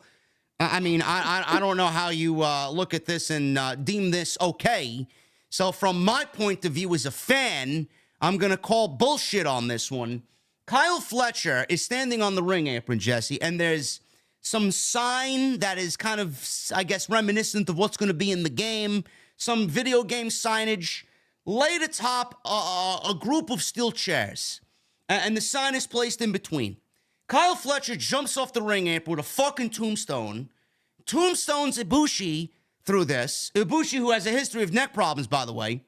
So we wait a little bit, and what do you think happens? Ibushi emerges from this rubble, no-sells it, hands a bat to Kenny Omega, and then we go to the ending of the match. And I'm sitting there, I'm like, you mean to tell me that Kota Ibushi, who took this tombstone off the apron through this fucking debris, is getting up before Kyle Fletcher, who administered the move? How does this make any sense? He just Leo rushed that shit, bro. I mean, what are we doing here? I mean, is Ibushi an android? Is he human? Is he from another planet? I don't know. Man, like I said, when I started this stream, this show was all over the place for me. I don't know how I feel about this show tonight. So segment by segment, this spot made no sense whatsoever. None. I mean, someone like Leo Rush was blackballed for a long fucking time for no selling a spot like this. Ridiculous spot. No soul, the whole fucking thing. So after that, Omega hit a V-trigger. Jericho landed a Judas effect on Hobbs. Omega hit the V-trigger on Hobbs. Jericho and Omega then duct-taped Hobbs' arms on the top rope, duct-taped his mouth. Hobbs was yelling, do something, I dare you. So then they put the duct tape over his mouth. Omega hit Cage and Hobbs with V-triggers. He then slammed Cage onto the mat with a one-winged angel for the 1, 2, 3. Dangerous spots. It was entertaining. There was some comedy. All in all, it was a fun brawl, but I will say this about, AEW doing these types of matches. It seemingly feels like every 2 months, 3 months or so, we'll get a huge hardcore match like this, and it's just balls to the wall fucking crazy. I want to see this type of shit toned down. I do. And it doesn't help that we're getting a Texas death match on Saturday between Swerve and Adam Page. I know you told me, Jesse, via text, and we talked about this, Andrew and I last night on TNT, like the true essence of AEW, something seems to be off. It's missing. Where did it go? I documented that I watched MJF and Cody and a clip on Twitter where MJF gave Cody the 10 lashes. The genuineness, the authenticity of that angle. We haven't seen a lot of that on AEW Dynamite this year. Where did that go? You told me via text, I just want my old AEW back. Like, enough of this shit. This is bottom of the barrel, basement dwelling fucking bullshit that these guys really shouldn't be subjected to. It's enough, It at the end of it really does feel like it does feel like the AEW has lost its way. Yeah. From its original inception. And I understand the company has to evolve, it has to grow and everything else, but I don't think you should lose your identity in that process. And at its core, I don't feel like we ever would have seen a match with Big Show. I don't think we would have seen a stable with Jeff Jarrett and things like that happen. I mean, you said it more often than anyone I've, heard, AEW is no longer the alternative. It's just pro wrestling as we're used to it in the States. Yeah. It's the same as everyone else, man. And when you do you do shit like this, you do things like this, it acts like AEW is trying to be the alternative because WWE is not going to do this type of thing on their television show. They would never do this as a publicly traded company. You know, and I feel like they are now trying too hard to be the alternative with stunts and matches like this. Meanwhile, I look at it as lowbrow. I look at it as some typical fucking shit that you'd see on GCW. Like, garbage. Like, we Kenny Omega's better than this. Jericho's better than this. Ibushi's better than this. Will Hobbs is better than this. Brian Cage has done great work this year. Better than this. Like, absolutely. Stadium Stampedes and fucking anarchy in the arenas and like, cut the shit out. It shouldn't be that difficult. We don't need to see this time and time again. We got a Texas death match on Saturday. You know, like, what are we going to see there that we didn't see tonight? Is my point. Yeah. I don't know. I don't know, man. I don't know. At times, this company shows, you know, spots and episodes of what I have become accustomed to from it, what it used to be. But then we get times where it's just like, well, I don't know what the fuck is going on. Yeah. I don't know why they do this. You know, we'll come off of a show like this and then I'll open Twitter out of random. And Tony Khan has announced 3, 4, 5, or 6 matches for an upcoming show. And every time I look at that, he's just announcing matches on social media. Why are these matches happening? Yeah. Why are they happening? It's just wrestling matches. Just for nothing. Turn that music off, man. We get MJF. What are you doing? We talked about MJF already. Oh, we did? Okay. Yeah, we talked about it in the beginning. What else did I say? Nothing. You know, he got attacked by Jay White. Yeah. He got attacked by Jay White, Bullet Club. They left him laying, guns up, you know, and Samoa Joe was watching the monitor. And that was it. That was it. And that was the goal. I mean, they really want you to believe that Max is behind the fucking 8 ball here. Yeah. He's showing some vulnerability. You know, I can appreciate that. He can't be, you know, Mr. You know, Super Cena at all times. He's got some issues. He needs some help. Yep. That's why I'm thinking maybe Joe's gonna come to his rescue at some point. I don't know. Anyway, guys, thank you so very much for joining us on the show tonight. We had over 2,000 in here for a Wednesday night show. Appreciate it. Hit that thumbs up. We got 686 likes on the YouTube stream. I'd love if we could get as close to 1,000. That's 1 with 3 zeros, by the way. If we can do that, I would really appreciate it. Super chats are open. Get them on in. You guys have kicked ass with the super chats tonight. Appreciate you. Memberships, they are open, always accepting VIPs here on OTS. And follow me on X, at JD from NY206. Follow Jesse on X, at Chi-Town Smart. I'm also on Instagram, TikTok, and Cameo. Who is number 1 in the venue, man? Joseph Taylor was here first tonight. Don't know what Joseph Taylor drinks when he comes to the venue and sits down first at the bar, but he says with a $6 super chat, Swerve Strickland and Adam Page will steal the show Saturday. And JD, Jesse, are you guys fans of the TV show Sons of Anarchy? Jesse says, yes, yeah. I've never watched 1 episode. Oh, man. Bruh, remember when I told you to watch fucking Breaking Bad? Yep. Watch Sons of Anarchy. I got to watch Curb Your Enthusiasm, too. Okay, I have not watched all of that, but I know it's not a drama series. No, it's more like a dry comedy like Seinfeld. Yeah, watch Sons of Anarchy. Beyond the Script with 26 months. Beyond the Script is going through some personal family problems here, man. He had a devastating fire that took out most of his home. Who did? So, Beyond the Script. Oh, that's right. I heard about that on Twitter, man. I'm sorry to see that. Man. Yeah, we thoughts and prayers to Beyond the Script and his family. 26 months. My girlfriend said room key didn't work. I fixed that, but didn't realize I had to go. Unfortunately, peed my pants. I still have my humor during all this. Brother, hopefully you got some clean underwear. Clean pants, bro. Thank you, man.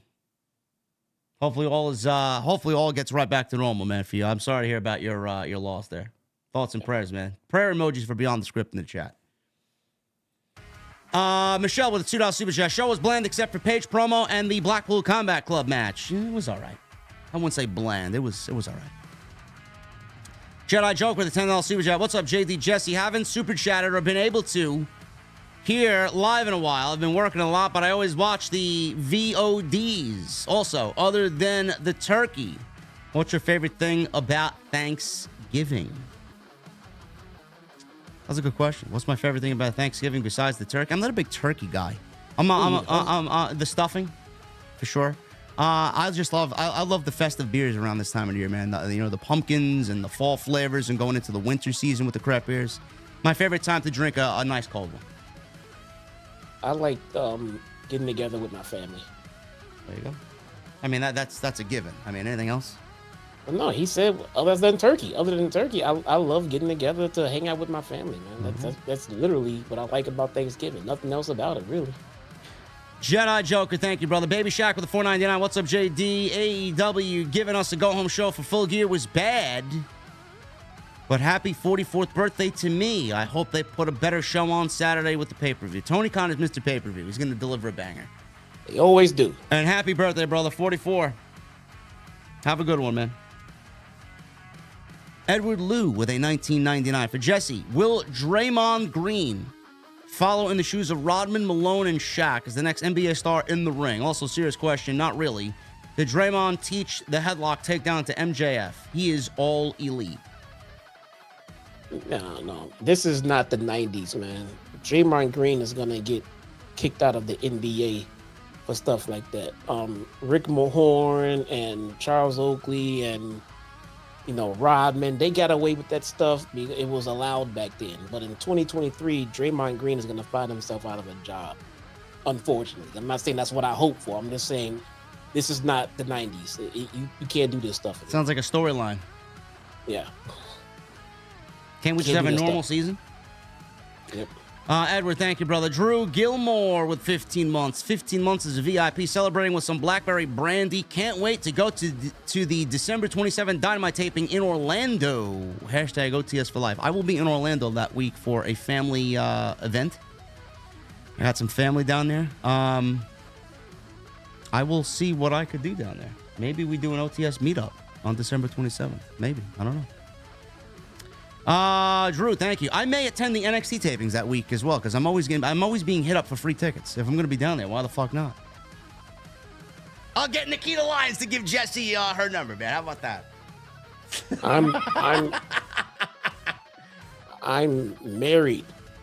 Who? I think she fell asleep. Oh, okay. Well, there you go. Give me the number. Okay. It's Zabd with the 100. Thank you, brother. Appreciate the 100 in Super Chat. Glad to have you here. Jay Patterson with a $10 Super Chat. Why do you and Andrew clown Impact? Why are you bringing up things that are already squashed, Patterson? When did we clown Impact lately? I don't understand this. He says, when you see Jesse trying to make a name, it's kind of like him asking who watches or goes to Hog when no one knows what it is. No disrespect, just asking. Well, I take that as disrespectful because Jesse, Drew, and I already talked about this off camera. Yeah.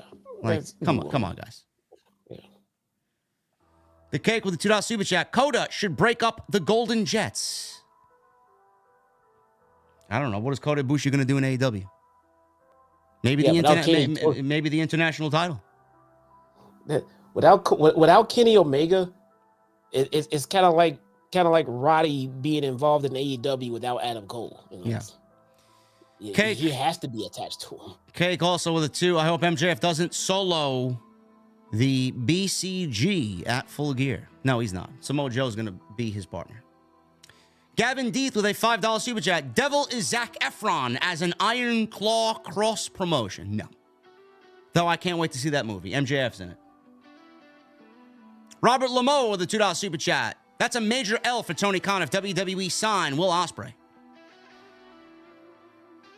I mean, Will Ospreay's going to do what Will Ospreay wants to do. If he wants to go to WWE, I'm going to support him. If he goes to AEW, I'm going to support him. If he wants to stay in New Japan, I'm going to support him. If he goes to Impact, I'm going to support him. Who cares?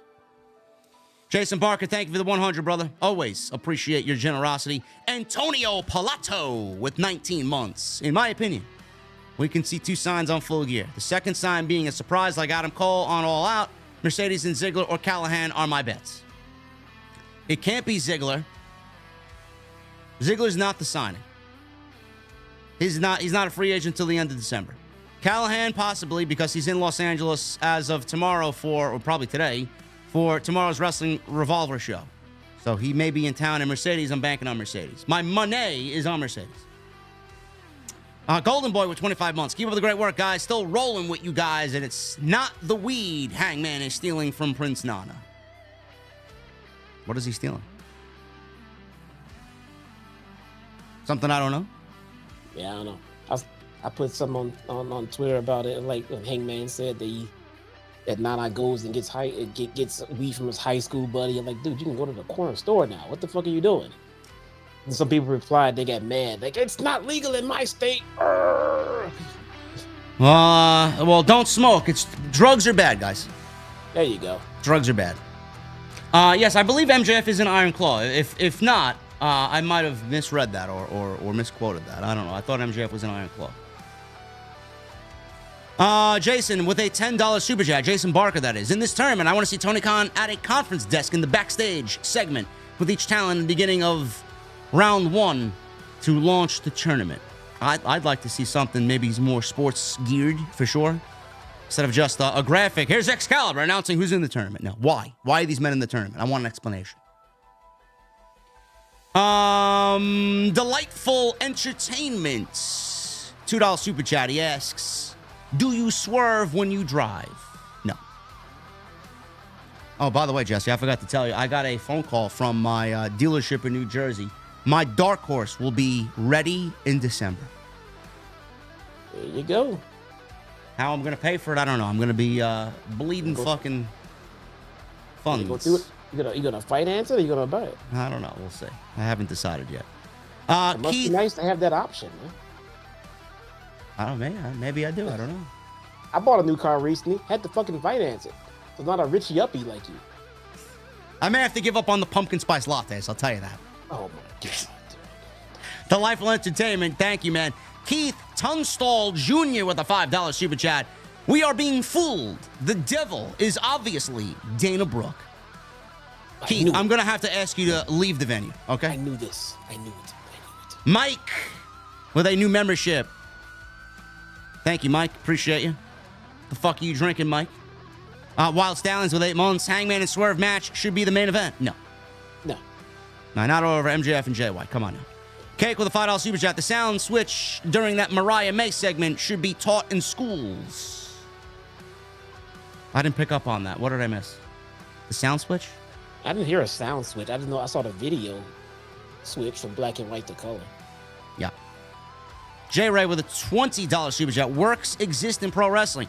There have been many great works and also as many letdowns. So let's not hold on to the narrative of everything having to make logical business sense. In wrestling, anything can happen and has. Yes, and if it sucks and is illogical, I will say so. There are things that make Is that person trying to insinuate that it could be Punk behind the mask and it would make sense? Yes. This is what I mean by pro wrestling fans have a very hard time trying to figure out what's real and what's not anymore. They're just so they don't know anymore and they believe anything. Anything. Yes, the Cake was talking about the film grain. Yes, I thought that was great too. Yeah, that was awesome. Yeah. Yeah. Will Chisholm with a $5 super chat. It feels like Red Velvet got that Willow booking, taking L after L. That's exactly what she's doing. Just get back, bro. He's a loser. J Ray with a $5 super chat. Glad you're feeling well, Jesse. I said last week that you and JD are a great combo. Both of you guys' opinions are appreciated and valued. OTS for life. Thank you, brother. Thank you. I'm glad I'm feeling better. I can't wait to get back onto my channel tomorrow and dive back into what's going on Impact and stuff. Man, I've been out of the loop for a while. Your boy has not been feeling well, man. But I'm good. I'm good. My guy, Buffalama, thank you, brother, for the $10 super chat here on YouTube. Theme Parks and Things with Johnny with 13 months. Love this community, guys. I'm here with people that won't BS you. JD and Jesse, keep up the great work. Love the honesty from both of you guys. Thank you. Thank you, Johnny. AEW Mark with the new membership. Appreciate you, man. What the fuck are you drinking? AEW Mark. Should I joke with a $2 super chat? JD and Jesse, I tagged you on something. I tagged you both in something on X. If it's Rey Mysterio, I'm not. Well, I don't care. I mean, it's Guy Blue. Now I'm curious to check. Let me see. Who was it? Jedi Joker. Oh, he yeah. he tagged us the Abaddon pick. Abaddon looking a little. Who? Oh, Abaddon. Abaddon looking a little thickish, looking a little juicy. All right, that's Vandelli's cup of tea. That's not my cup of tea. I sent it to him. I definitely tagged Vandelli in it. Okay. Underwear Beast with 12 months. Kota Ibushi was walking around the ringside and looking at Omega fighting two guys in the ring. I was like, what the fuck? Love you guys. OTS for life. Yeah, Ibushi just... he does what he wants out there, man. This is a big... You guys got to give Kota a little bit of leeway. This is a big culture shock for him moving to the States. You know, I mean, we know he's a great pro wrestler. We know that, but the little details and as it pertains to everything else that we see on TV, you got to give him some time to get used to our customs here. Yeah. AEW Mark with a $2 super chat. Any 23 months. Thanks for everything. Was front stage tonight, feeling the pyro and seeing some Scooby snacks. Got to see Anna Jay also. Seeing John live is amazing. Mox, that is. Was at the show tonight and got to see some Sky. I mean, when you see Sky, I mean, can't go wrong there, bro. Super Mario Brothers just saw the Abaddon pick. Like I said, she's all right. It's all right. It's okay. Doing her thing. Okay. Hiru with the $10 super chat. Spots like Ibushi getting suplexed on a bicycle and tombstoned on chairs don't surprise me. That's why I call AEW an indie promotion. You see ridiculous stuff like that at indie shows. It's ridiculous. Yes, but they're a promotion that is the second biggest in the United States that's looking for a massive TV deal here in the United States to rival WWE. At some point, we're going to have to let the fucking kiddie games go. Robert Lameau with a $10 super chat. You know, if you keep putting the same cast of wrestlers in jobber matches over and over again, all you're telling me is management doesn't think they are ready to move up and face mid-card and main event wrestlers. Joe is a main event wrestler. The Guns, I mean, they're not main event guys, but they're certainly they certainly don't need a fucking squash match, a job match before full gear. Who are the tag team champions again? Ricky Starks and Big Bill. That's right. Are they only on Collision? Because I have not seen the tag team champion. Yeah, Miro had a promo tonight too. I forgot to go over that. Miro had a promo about Lana or CJ. CJ. Yeah. Miro's awesome. Man. The Redeemer. So awesome. Cake. $2 super chat. Thoughts on Globe Theater closing? PWG seems done. The owner of PWG is dealing with a issue, or a close personal issue with his girlfriend. I don't know the name of the individual who runs PWG, but his girlfriend is apparently suffering from late-stage cancer, and PWG is not going to have any shows for the rest of the year. He said that they may do something next year. So they're not doing anything this year. I don't think they're done. But just I mean, obviously, personal shit comes first. I mean, wrestling is not that important when it comes to that. Exactly, man. Will Chisholm with a $5 super chat. I think AEW was on such a high when it first started, but I can't tell when it changed. I know it didn't happen all at once. It happened slowly. Yeah, when Cody left. When Cody and Brandy left. Yeah. I'm including Brandy because I sincerely believe that AEW's women's division was at its best when Brandy was backstage as in management. Yeah. I really do. Robert Lamoa. $5 super chat. People are calling you homophobic for your criticism of the Acclaimed. What? What? You criticize the Acclaim? When the fuck did I do that? And why are you homophobic if you criticize somebody? Robert Lamoa, you got to fill me in on that, because that legitimately angers me. We've done nothing but praise the Acclaimed here, and I've never talked about the Acclaimed outside of this podcast here with Jesse. I really hate social media sometimes. I don't understand that. No, I love the Acclaimed, and I love Anthony Bowens and Max Caster. Everyone loves the Acclaimed. I don't understand this. Edmund Van Buren with a 14 months. JD, best whiskey you've ever had that most people never heard of. Also, Jesse, best hidden food spot in Chicago. I guess I'll go first. Jameson Crested Whiskey. You can only get it in Ireland. Absolutely phenomenal. It don't even taste like whiskey. Well, is that a good thing? Whiskey That's a good thing. It tastes so fucking smooth, you don't even realize you're drinking whiskey. The fuck does it taste like? It tastes like whiskey, but it doesn't burn at all. Okay, there you go. All right. And best hidden food spot in Chicago. I'm gonna go with this. It's a It's a Mexican grill place, right near Chinatown, off of the expressway. It's called Carbone Mexican Grill. CARBON, Carbone Mexican Grill. They have some of the best. They do like big burritos and things like that, but it's not like a burrito in the tradition that you're thinking. Oh, so it's like a big burrito. Way different. The meat is marinated and seasoned to absolute fucking perfection. They don't just dump a bunch of rice and beans like other burritos. It is so fucking good. If my Sounds wife good, is man. You here, making me she'll tell hungry. you. It is so the steak. They have this steak elote. They get the corn and the sauce and all that shit, and the steak is marinated with the onions and the cilantro. The best burritos I've ever had in my life, ever. Edmund, thank you, brother. Joseph Taylor with a $3 super chat. Mariah May is very beautiful. And water is wet, Joseph. Thank you. Yeah, there's my wife right there confirming. Yes, it is. Carbone is amazing. So underrated. I have to see if we have one here. That sounds delicious. Hollywood guy with a $5 super chat. Could Nakamura be referring to Karrion Kross in his promos? He was talking about second chances. It could be. Who knows? Nakamura is on Raw. Kross is on SmackDown. And Triple H has basically told all of us, without including the Bloodline in War Games with the Judgment Day, that the brands will be split and that there's no crossover. So, no, it's not Karrion Kross. And Fred's Game Room with a 1 month. Been watching your show for the longest. I realized I'm making a big mistake by not being a member, so here I am. Love your work. Can't wait for 12 months. Fred, thank you, brother. It's finally great to have you in the VIP club, Fred. Thank you so much, man. And Seizure Your Property, $2 super chat. Nah, Jesse, you capping, dog. About what? About what, man? About what? What I do? What is Jesse capping about? Yeah, you gotta remind. Maybe Carbone. I don't know. Yeah, man. That's Maybe that's Carbone. Jesse's capping easy. about Carbone. Okay. Ooh. Anyway, guys, I'm about to get out of here. I got some stuff to do. I want a midnight snack because I'm fucking hungry. I had a small dinner. I got a piece of coconut custard pie waiting in the refrigerator for me. But other than that, I appreciate you guys hanging out with Jesse and I. Great Wednesday, man. Lots of great discussion here. Always enjoy talking AEW with Jesse and you guys here on Off the Script. Follow me on social media on X at JD from NY206. Follow Jesse on X at Chi-Town Smark. Make sure you guys go check out his Impact review tomorrow night on his channel at Chi-Town Smark on YouTube as well. Go check out the other content on my channel. I'll have more coming tomorrow.